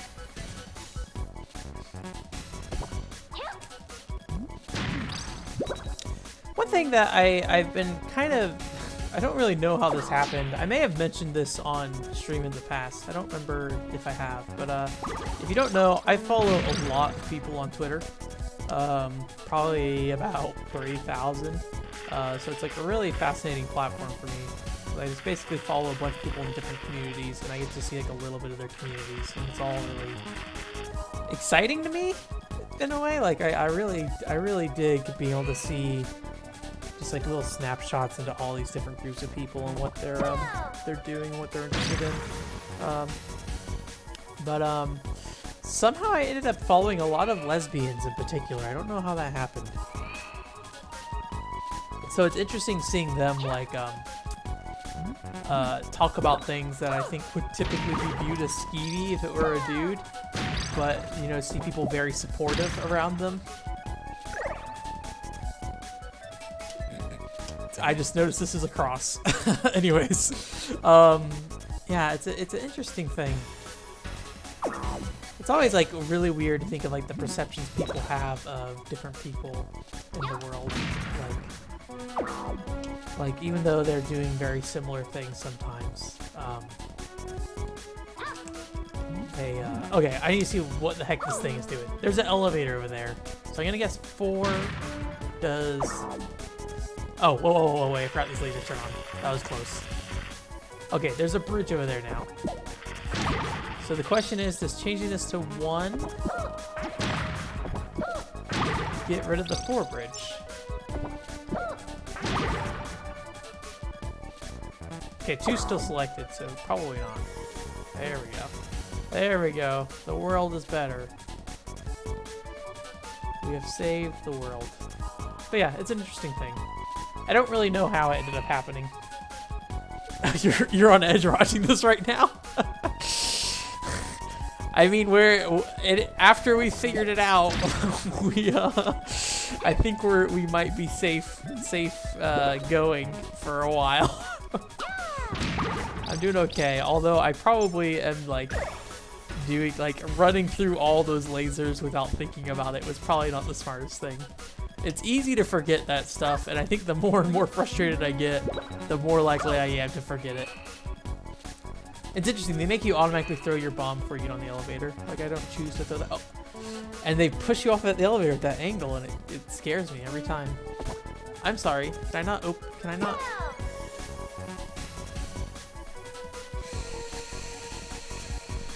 Alright, why can't I open this door?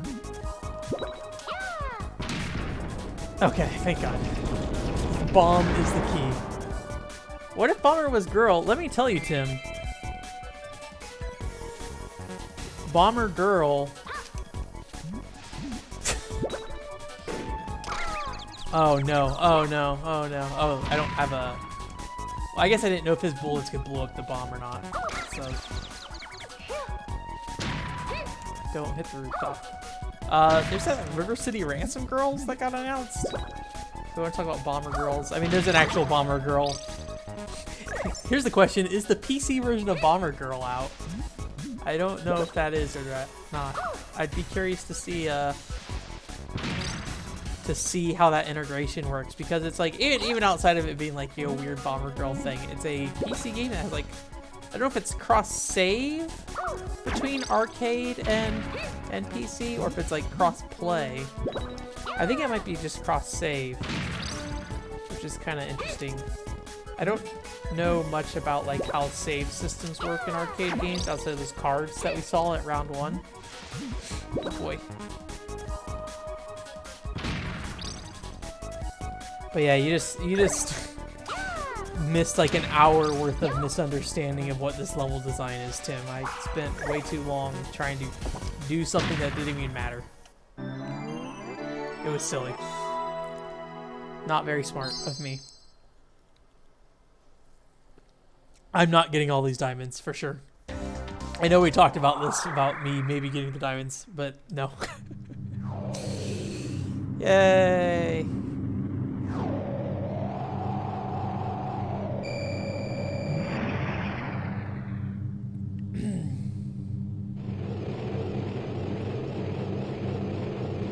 Yeah, it's like, I got to the part where, like, at the end, on the right, there's like this path you have to go down. And what do you say? Are you gonna fight me or something? Where, like, on the path on the right had, like, this very timing-oriented, section.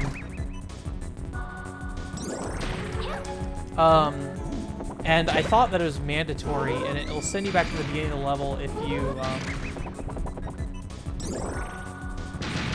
send you back to the beginning of the level if you failed it.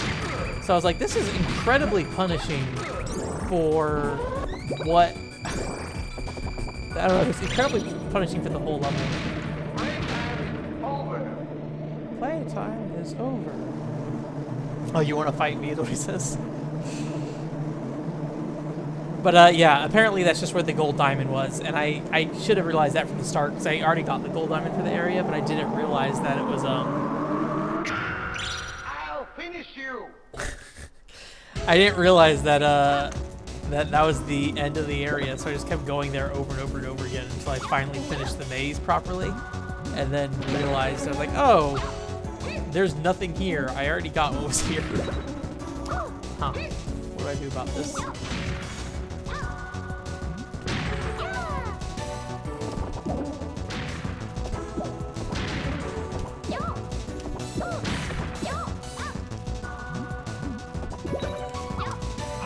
Oh.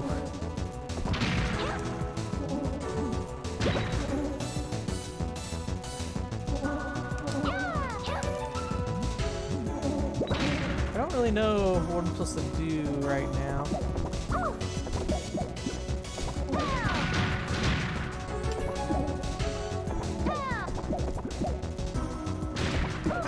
Okay, I stunned them. That's what I'm supposed to do. Play the video game correct way, is what I'm supposed to do.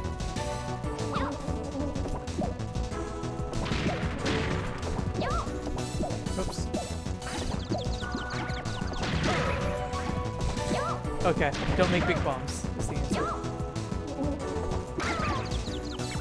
Just pick them off the edge? Oh no. Oh jeez. I will try to do that.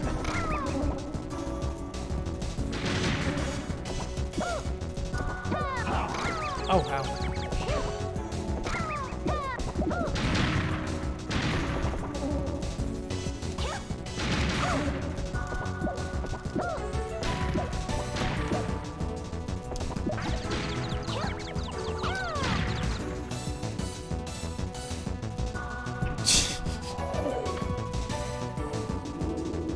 You pay! Is that not the end of the game?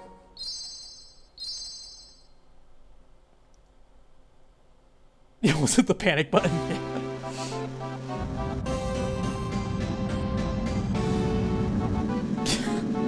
I mean, my Twitter feed has a lot of lewd on it, and it is not safe for public Twitter feed.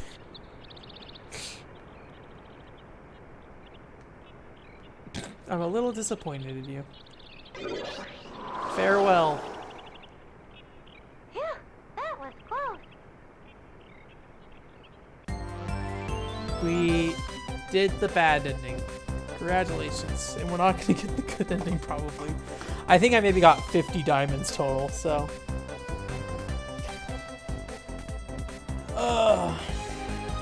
I'm almost ready.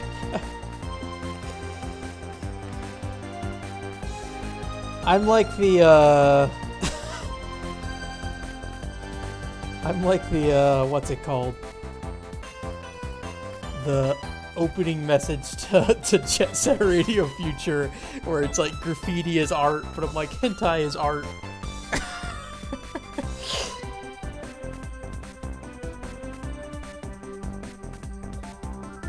I like how this is just the cutscene for the beginning of the game again. Well, that was interesting. Those last 4 levels just, like, murdered me. I'm not sure why. I don't know if it was me or the game. But I struggled.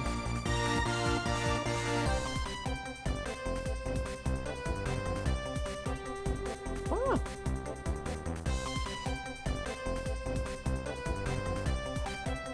I wouldn't mind seeing the end of this game, the real ending, but I don't know how much content there really is. And I wouldn't mind like exploring some of the earlier levels again, just because I felt like I just kind of ran past a lot of stuff, but yeah. I mean, like Kirby has like a happy ending too sometimes. Like there's a happy bad ending to Kirby games too. I don't know why I'm making so many comparisons to Kirby and Bomberman. Like story-wise, they feel very similar to me. Of just like Bomberman showing up and being like, yeah. I feel like if Bomberman had a mouth and could eat cake, he would do it.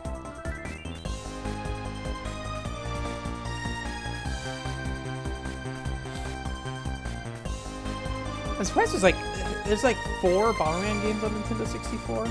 Quite a lot.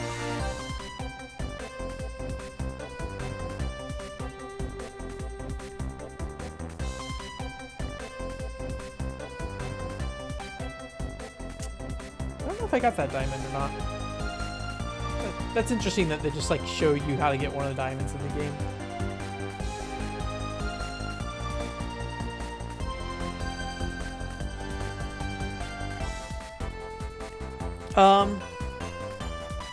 The PS4 version of Mighty No.9 would probably be the easiest to set up right now, just because I already have my PS4 set up. Yeah. Just to see everyone die again. It's like, yeah, we did it. For the sake of them, revenge. Remember your comrades.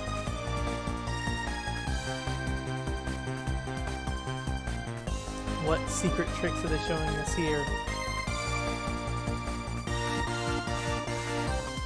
Oh, that wasn't much of a trick. That was just blowing stuff up.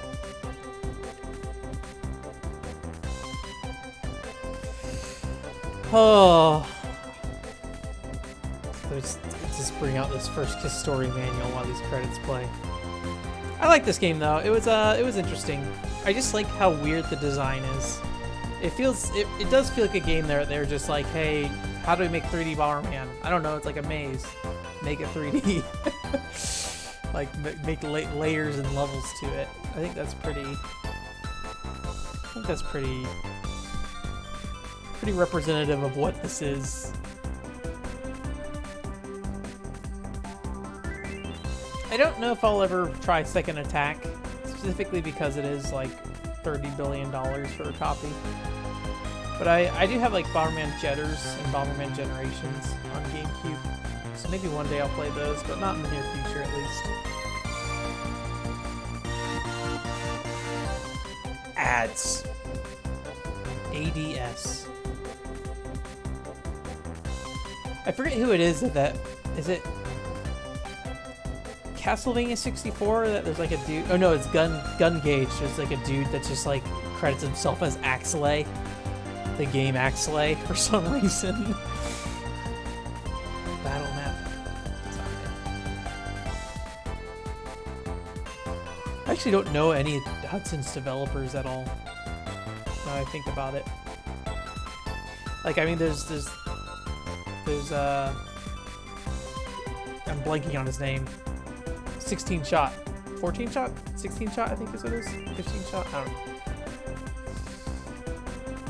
Something Maging. I don't always forget. I actually usually I remember his name, but he's not like he's just like a PR promotional guy kind of thing. Or was. I should see if Moby Games has a credits listing for Team Innocent. That'd be interesting. 16 shot Takashi Meiji. Thank you. Team Innocent. Because Team Innocent was Hudson's off as well. Moby Games. Let's see. Credits? Is there credits on here? I don't see any credit listings for... Oh, no, there they are. Yuji Kudo. Oh, interesting. Oh, no, Yuji Kudo is like not, I think, a person who worked on it. Yuji Kudo is credited on both Bomberman 64 and Team Innocent. That's why I was like, huh. But then I think he actually did a lot of I think he might have been like a CEO-ish type position. So maybe not quite what I was looking for.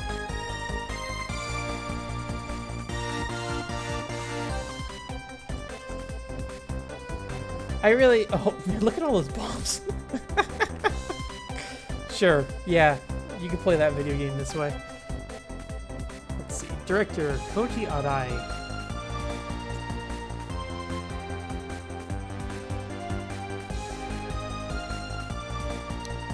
The director of Team Innocent was also the director of Pokemon Trading Card Game.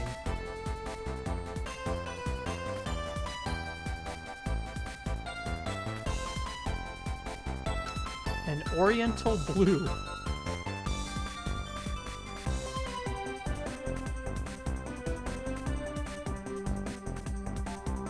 It's a weird camera angle. Huh? I probably should be watching these credits. Although I guess it looks like it's basically like, here's some secrets if you want. Yeah.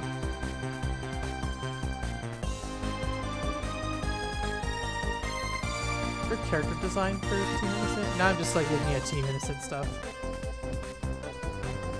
Barely.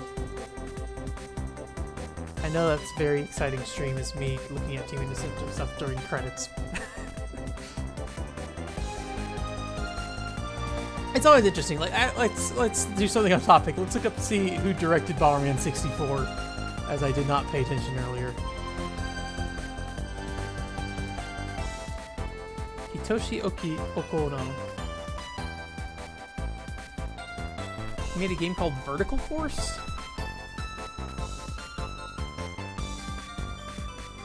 Oh, he did programming on Team Innocent before this.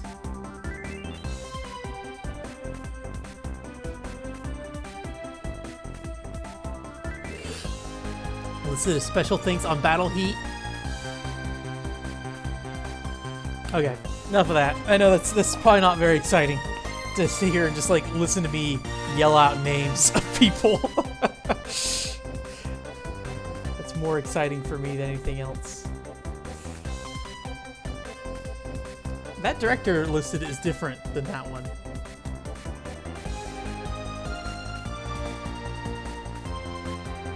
Soyoji Mizuno listed here? I don't even see him listed on these credits. Maybe these aren't accurate, or maybe these are the Bomberman, like the actual Bomberman 64 credits for the Japanese Bomberman 64. That's what this is. Which is like a different game entirely. Anyways. It's actually surprisingly long credits for what this game was.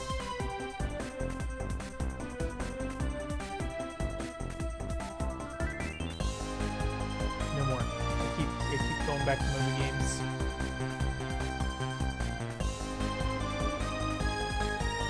In this deep Bomberman lore right now. The post story.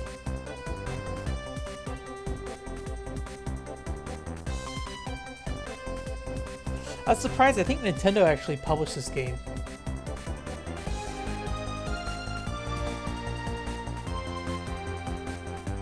Oh, that stinks. Yeah, I didn't see that.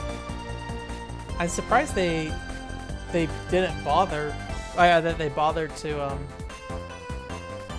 switch it. I mean, because I assume Kadokawa itself probably didn't do a lot of. Oh, I don't know. I guess Kadokawa was the publisher from the beginning, so I have no idea like how many people actually worked on that game or not. Oh, Alex, do you know if Yuji Naka has ever said what he's doing at Square Enix right now? I was trying to look into that, and then I started laughing because I was thinking of Legend of Coin. Legend of Coin is the ultimate Yuji Naka game. I could play Legend of Coin right now if I wanted to.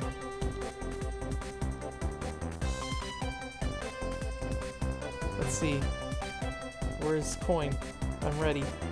The greatest Yuji Naka game. It's time for Legend of Coin.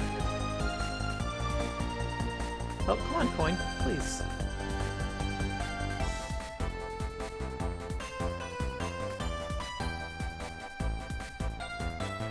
You know what would be really sad if, I don't know if Legend of Coin is a server-based game. What if there's no, like, what if there's no Legend of Coin, what's it called?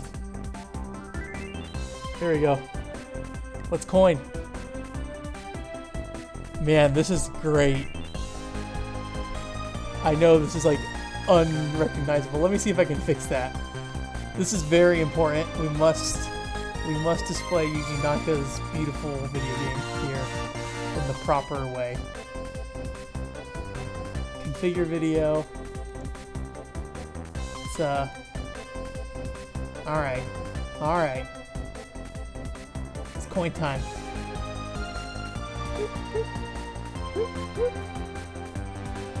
I was wondering if he, and I haven't looked to see if the Kingdom Hearts credits say anything. I feel like those little Game & Watch games in Kingdom Hearts feel like a very Yuji Naka style of thing to do, I guess. Oh, is there actual graphics on screen? Yeah, there's the rainbow area that you can't get to without 100% of the game. Oh, I just threw a coin off the edge. I'm doing a great job of holding this. Like, I was wondering if maybe he worked on those things, because they seemed very, like, him in terms of, like, the type of games they were. They were very coin-based. I know this is great. Also, we got an ad down there. Support Yuji Naka. Install Pandora. Alright, no more coin. Oh, the coins explode when they fall. I didn't even realize that. Alright, rest in peace, Legend of Coin.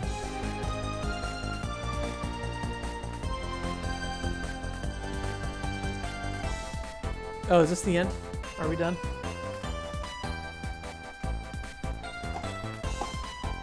Yeah, I'll be really curious if he ever does anything like that you can, you know, distinctly say is Yuji Naka again at Square Enix, because he really seemed like he just like was into getting back into programming, and you know that doesn't really sound like design work to me. It sounds like he's more of just like, hey, I want to program a video game kind of thing. Maybe he's working on mobile games. I mean, Probe has done a bunch of mobile games, so. That's Bomberman 64. That game was alright. I didn't hate it. I thought it was pretty fun. I like the design of it. It's weird. We'll play some Mighty No.9 though, per Alex's request. You get to watch me be very bad at Mighty No.9.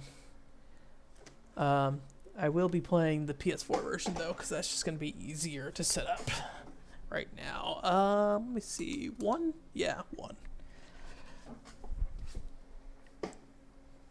Okay. I'm an anime man. Pointing my fingers. My screen's a little off here, but that's fine. There we go. I never bought the Ray DLC. We could buy the Ray DLC and play that instead. That might be kind of fun to do. I don't know what level to play. I don't know. It's a good choice. Oh. Trying to think of what my favorite level is in this game. Also the EX mode. I think I might have beaten the EX mode in this game. Or complete. You know, I only did the multiplayer ones. Is what I did. Boss rush, online race, challenge, solo. We could do like a time attack. Break all the targets. Let's try one of these. Let's try one of these. This sounds like it'd be an interesting thing to look at here real quick. Let's just reach the goal. Let's just try to reach the goal first. Quiet man, yeah. Quiet Man was a... Oh, can I not shoot? Okay. Maybe this is not as interesting as I thought it would be. Well, I died. That's what I get for looking away from the screen for a second. Let's try it again. Let's do that again. I feel like this probably won't be that hard. But they are called EX missions.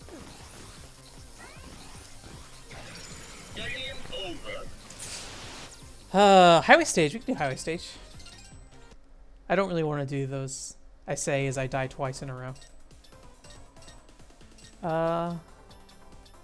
Is there an interesting way to do the highway stage in here or no? This should just complete the stage. There we go. feeling. This is the Bomberman level from the side view. All right. Oh, I forgot that happens.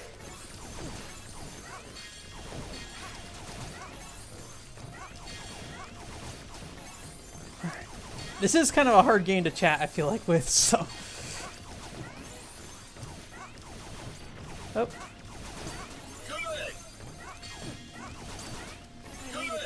Alright, I got an E-tank from that. That's something I didn't really mention in my video, is that you can actually get like health bonuses from absorbing. I just didn't really like, I tried to find a place to really fit it in and whoops, doing bad. And I really couldn't find like a natural way to talk about it, so I just kind of left it out. Because I didn't really think it was that important. I mean, it's just kind of like the fact of this game. It's not like something, oh, can you just go in here? Oh, I thought this was like a closed off area. Okay. Here we go. Here we go. I hate these guys. Even with the absorb stuff, they just take so many shots. Oops.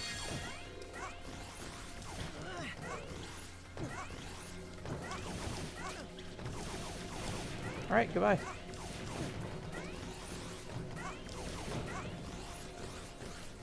Oof.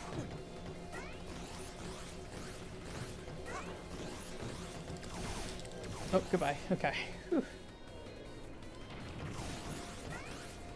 But yeah, I really just like the feel of this game in general. Like, I really need to, I really think I'm probably going to do some sort of thing about Mighty Gunvolt Burst at some point in the future, because I really feel like that game just... Oh, man. Just like... Here we go. Just doesn't feel right for like an indie create game. Like, it's not bad. I think it's like perfectly serviceable as like a Mega Man style thing, but it just... Like... Here we go. Here we go. Here we go. I like the feel of NT games a lot, and when a game doesn't feel like an NT game, sometimes it's a little disappointing. I mean, like, obviously I don't want them to do the same thing every time, but I think they have a very, like, strong focus on movement and making movement feel really distinct between their games. Quick clear. And so, like, when you take that movement aspect away from the game, I feel like that doesn't play super well. I mean, that's part of why I like Bloodstained Curse of the Moon so much. Is like, not only is it like that Castlevania 3 reference kind of thing, it also is a very distinctly indie creates game in terms of just like how it plays. It's just a shame it's a little hard to get to that part of the game, because you have to do like multiple endings to really see all parts of that. But I mean, I think the big thing though is that the core game of what Castlevania or Bloodstained Curse of the Moon really shows to you is okay, yeah, dodge that one. The core game of Curse of the Moon is still really good and like an improvement on that style, and has its own like unique feel to it compared to original Castlevania 3, because like there's just a much greater focus on like a much greater focus on like the party dynamics versus Castlevania. Oh no. Castlevania 3, like Castlevania 3, just it takes a long time to switch between characters, and you can only have two at once. And there's just like, I don't think there's a lot of stuff that really like carries over between the characters when you're using them at the same time. Oh, come on. Oh no. Oh no, I'm dead. Game over. Oh, is there no checkpoints in the time attack? That's a shame. What a shame.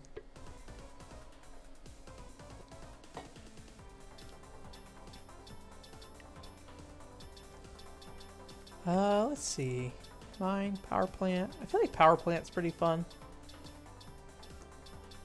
City's really easy.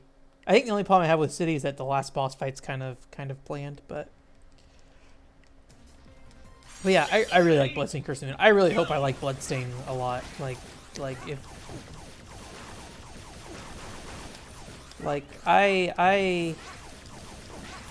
I have played all the Metroidvania Castlevanias at this point, so like I'm totally, you know, I'm totally up for a new one of those, especially if they can do something unique with it. There's this like behind the chat, I have Moby Games loaded, and there's like a Mortal Kombat 2 ad that keeps popping up, and I keep seeing this dude, or I don't even know what it is, Conqueror's Blade or something. I thought it was Mortal Kombat. This dude just keeps like popping up in it, and so there's like a guy just showing up in the corner of my eye, and I'm like, what in the world? I actually like the look of that new Mortal Kombat game. Like, I don't know what it is about it aesthetically. There's something about Mortal Kombat. Is it 11? Is what it is? Aesthetically, there's a weird graphical glitch there. Yeah, I mean, admittedly, I will say I have played through this game 3 times now, so like I probably have a decent handle of what's going on. But I also played this game with 9 lives and with very little concern about my actual health. Now there's an old man standing behind my chat. I actually kind of like this, just like random ads showing up back there. But yeah, I really like the feel of this game. I have a friend who I'm really curious to hear what his thoughts are, because he's a Mega Man fan, but I feel like he's got like a, I don't know, he's got a unique taste in games. Maybe not a unique taste in games in general, but I think he I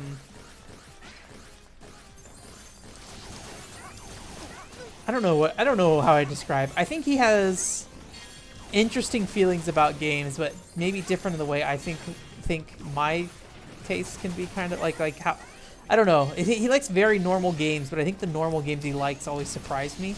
But he does like Mega Man games, and I'm like really curious to hear what he thinks about Mighty No.9. But he told me he's a very, very left. He told me he would not he would not play Mighty No.9 until Trump was out of office. And I'm like, all right, man, do what you gotta do. You'll figure it out. So I'm like, that's a weird criteria. I'm sure there's probably some connection there. I don't really know what that connection is, but it's a silly criteria for a game. Here we go. Here we go. Oh gosh. For some reason, I'm like tapping the D-pad when I'm dashing. I don't know why I started doing that. That's not something I typically would do in this game. Yeah, I don't know, Tim. It's weird.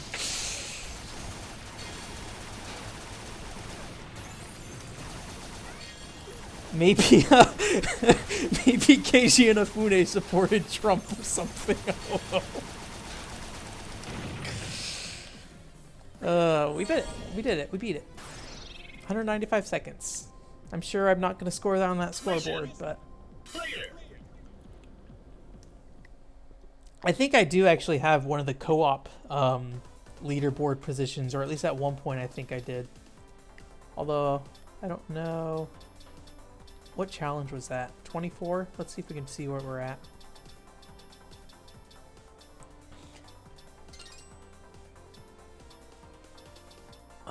Does it highlight my name at all if I'm on here?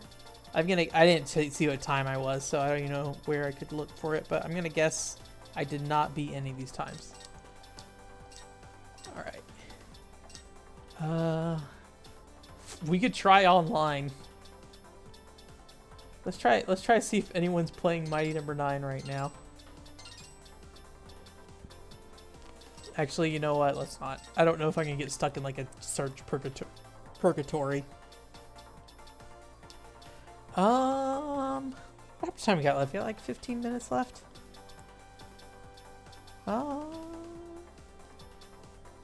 Clear the level without losing lives. Complete all stages without dying. That's silly. So. Oh, I need to turn Bomberman 64 off. I was gonna do some multiplayer in Bomberman 64, but I think we did enough of it last time. So I'm probably just gonna leave it at that. I don't know if I have anything else to really do with it. But yeah, I think I guess now might be a good time to talk about next stream. I'm probably gonna try to do more of the Zelda stuff. Try to finish that off. I've been wanting to finish that up for a while. This level is like hard because these things are like not hard, but like I run into everything all the time because it's like a straight line. Oops. Give me that. Right. But I'll probably finish off the... I've tried to finish off the Master Trial stuff on hard. And then I guess the plan after that's to play Resident Evil 7. And hopefully I come to like that game. I did not like it originally, but maybe it'll grow on me. I'm still curious. I feel like I haven't played enough of that game to really have a good concrete opinion on it. That's probably why I am interested in playing it so much. Or, I don't know about so much, but maybe I feel like I have to play through it. Nope. So. I'm gonna start from the beginning, though. Oh no, I jumped into the spikes. Yeah. I mean, I think Mega Man 9, 10, and 11 all have that challenge. I don't know if... I mean, I guess achievements weren't really a thing before with, like, Mega Man 8. I don't know if they had, like, some weird unlockable thing if you beat the game without any, like, losing your lives. I really like Mega Man 9. I never played 10. But I don't know if I would be super into 10 these days. Well, I don't know. We'll see. I picked up the Legacy Collection a while ago for Mega Man. And I need to play through... I want to play through Mega Man 2 again, because I played the easy release. Or, well, the normal mode in America, which is the Japanese easy version. And my biggest complaint about Mega Man 2 is that it's too easy. And weirdly enough, it was because it was the easy mode, and they just didn't tell you that in the American one.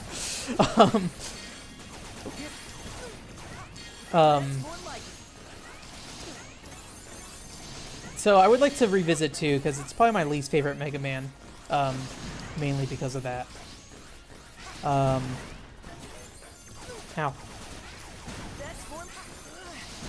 No. This is probably closer to my actual style of play of just like run into stuff and just get messed up, but just keep going because it goes faster if you just keep going. I don't know if these spikes were here in the main mission design either. That seems like a weird thing. Oh, well, I guess we're just going through here. Hey.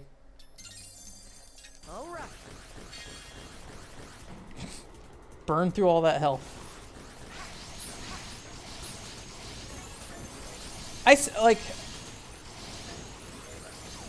Yeah, like, I really just, I don't know if there's anything left in the mainline Mega Man series for me anymore. Maybe at least not until, like, 7 or something like that. I think 7's the Super Nintendo one. I think it has some interesting weapons in that game. But,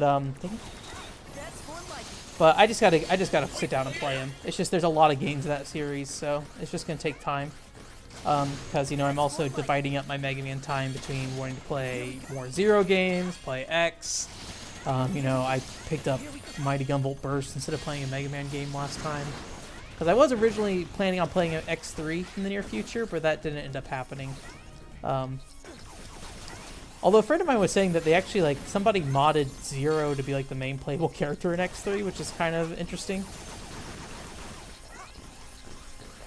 Because I think Zero's, like, plays a very minor role in X3. Dang it.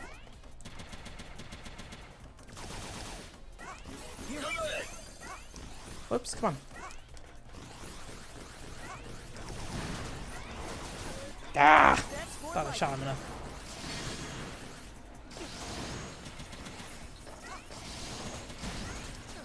Ow. When I play this game, I very rarely use any of the actual weapons. I still feel like the weapons are... Oh boy. This would be a good time to use weapons though. Let's see. Whoops. Forget how this menu works. There we go. I'm still forgetting how this menu works. Okay.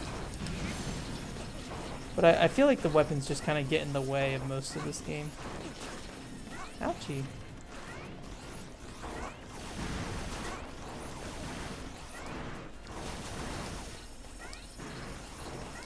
Okay. I bunny hopped. Like a dummy. Game over. Right into those spikes. We could play the call level too, I guess. I don't know. Do we still want more Mighty No.9? Is that still what we're feeling? We have 10 more minutes. We could play something else. I don't know. I'm okay playing Mighty No.9 for another 10 minutes. Although the call level is very, very, I'd say, uneventful. I mean, there's definitely a lot of interesting things going on in this level, but maybe not the best like replayability level. Oops, dying. Shield? There we go. Okay, I knew there's a shield somewhere. Can I get up on there? No.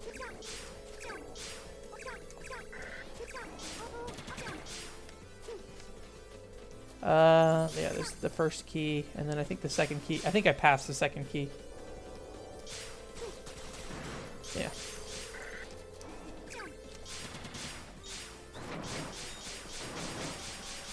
Yeah.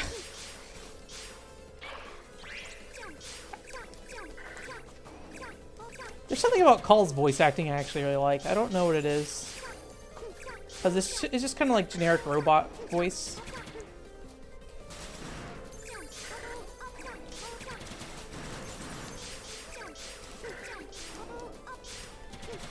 Oh boy. Okay. Look at that. Oh, hello. I forgot about those guys. These guys always confuse me in how they die.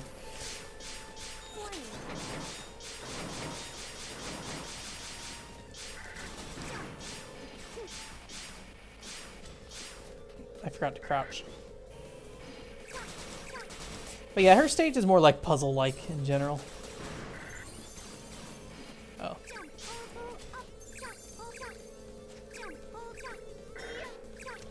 Have you played through this, Alex?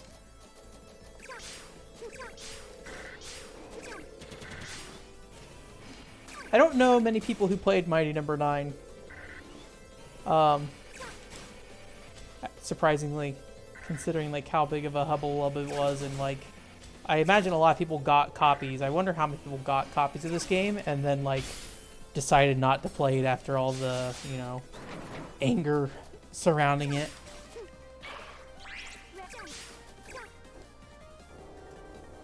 If you did play it, what do you think of it? Like, I'd be curious to hear. I think maybe the most positive reaction I've heard otherwise is outside of me, who I'm like, this is my favorite Mega Man game, or Mega Man style game, is that the game is all right. It's maybe the best opinion I've seen of it otherwise.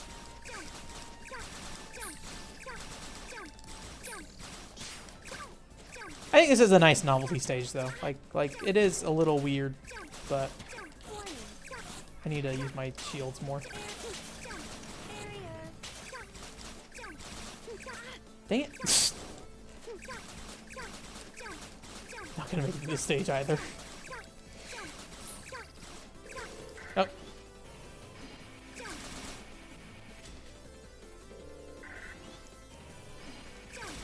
There we go. Oh! I didn't realize that was a thing spawning on me. I should have known. Yeah, I don't know. I think the PS3 version is pretty rough from what I remember as well, but I could be wrong. I haven't played it. I should have gotten that version. Yeah, I crawled into a monster. Is there anything interesting in here otherwise? Let me see what this break the target thing is. Just what does it say in Smash Brothers? Is it just break the targets? Is what it says in Smash Brothers? Break the targets.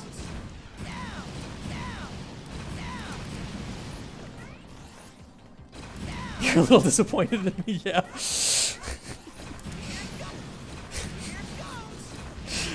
That is like a interesting.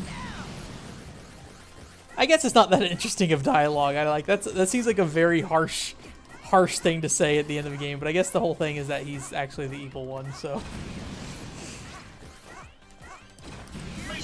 it's the Castlevania 64. Let's get married, Carrie. The pact is sealed. So.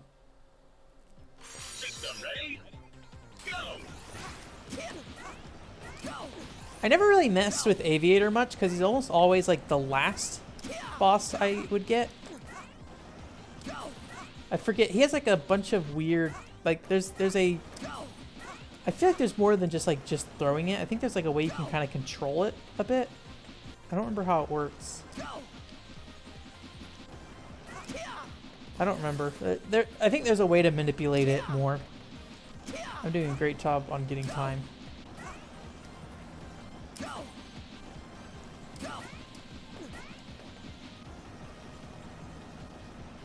Burn to the ground! Burn to the ground! Burn! Burn! I want to play X7 someday. Like, I am legit excited to play X7. I know that's like a very typical me thing to say, but like I really like games that mix 2D and 3D gameplay. Like, I'm a big fan of Sonic Colors. I'm a big fan of Super Paper Mario. That's just something I'm into. And so like seeing Mega Man try to do it, even if the execution isn't great, I'm really curious to see what's going on with that game. I don't know. I'm doing a really bad job on this stage. Admittedly, I spent like half the time standing there just trying to throw this boomerang thing. There we go. Yeah, yeah. I don't know. I kind of got in the mind that I'm going to play through all the X series, but that's probably a bad idea. I should probably just jump to 7 at some point. I at least want to play X4 and I think X6, I think is the one everyone tells me to play. X6 being the... No, not X6. Which one do people tell me to play? I'm confused. X6 is the bad... Not bad one, but like the one that was like kind of phoned in, I think, right?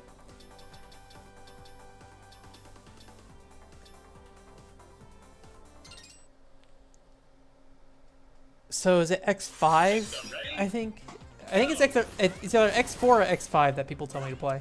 I don't remember which one it is. Yeah, X6 is phoned in. I just realized this platform segment is the same for every weapon type, which is kind of sad. Because I feel like you should build your target stage to fit the weapon a bit more. You know what I really like? The Kirby Anniversary challenge stages. Those are really good. I heard there's more of them in Return to Dreamland, so I probably just kind of want to get Return to Dreamland just to play the challenge stages in there.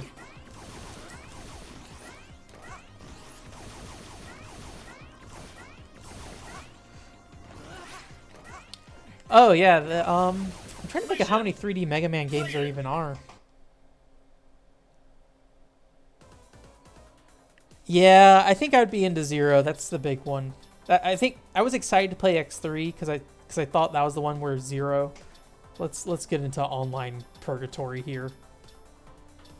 Can I choose any level? Whoops, not private match. Any level, combat, random. Random. Let's see if anyone's playing Mighty No.9. But yeah, I was really excited to play a Zero in X3, but then found out that he's not really a part of that game. So, oh, I'm sorry, my camera's kind of funky still. I didn't realize that.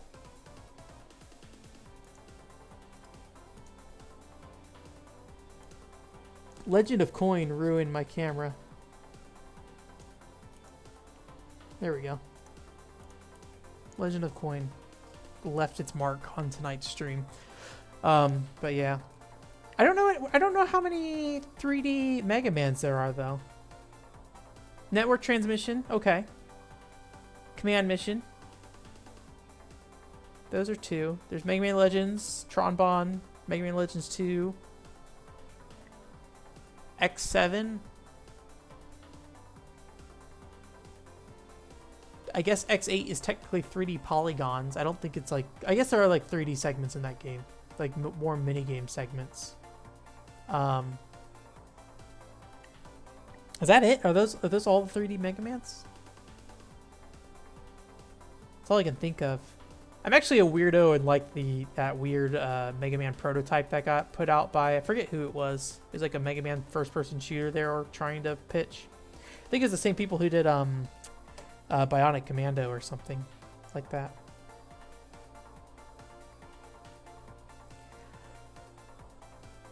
That's it for tonight. We are unable to find an opponent. Therefore, there will be no more streaming. This ruined everything.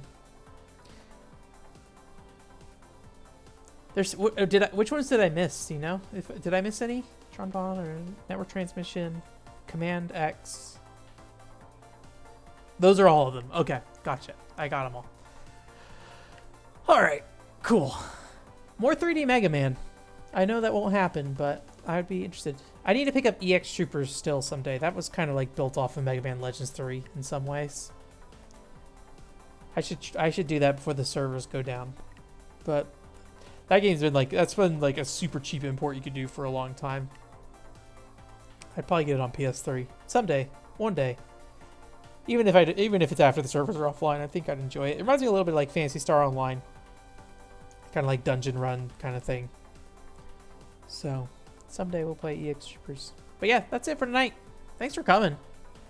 So just, we'll do Zelda next week, Master Trial stuff, and try to finish that off. And then maybe play some Resident Evil 7 after that. I think that's probably the plan. So I feel like I played between playing Bomberman 64, Resident Evil 7, and Zelda. That seems like a very very main set of games to play. I guess I played Spy Fiction before that though, and I did stream a little First Kiss Story, so that's some weirder stuff as well. So, and maybe we'll take some breaks in Resident Evil 7 and play something a bit smaller or something. I don't know. I like streaming games that I'm just like, oh, this is kind of a weird thing. I kind of want to play through Doraemon on the Nintendo 64. That might be a stream game. I've been thinking about it. That'd be a fun thing to do. That's it, though. Thanks for coming. I'm glad you got to spend some time in the stream, Alex. I'm sorry I don't stream earlier for you. But yeah, always feel free to... I gave you my Discord, or I sent you an invite on Discord, so feel free to chat me up there. And Tim, I will continue to harass you about First Kiss Story for the next 4 weeks. I don't know. I still have 4 girls left in First Kiss Story, so we'll get there. So, have a good night. Bye.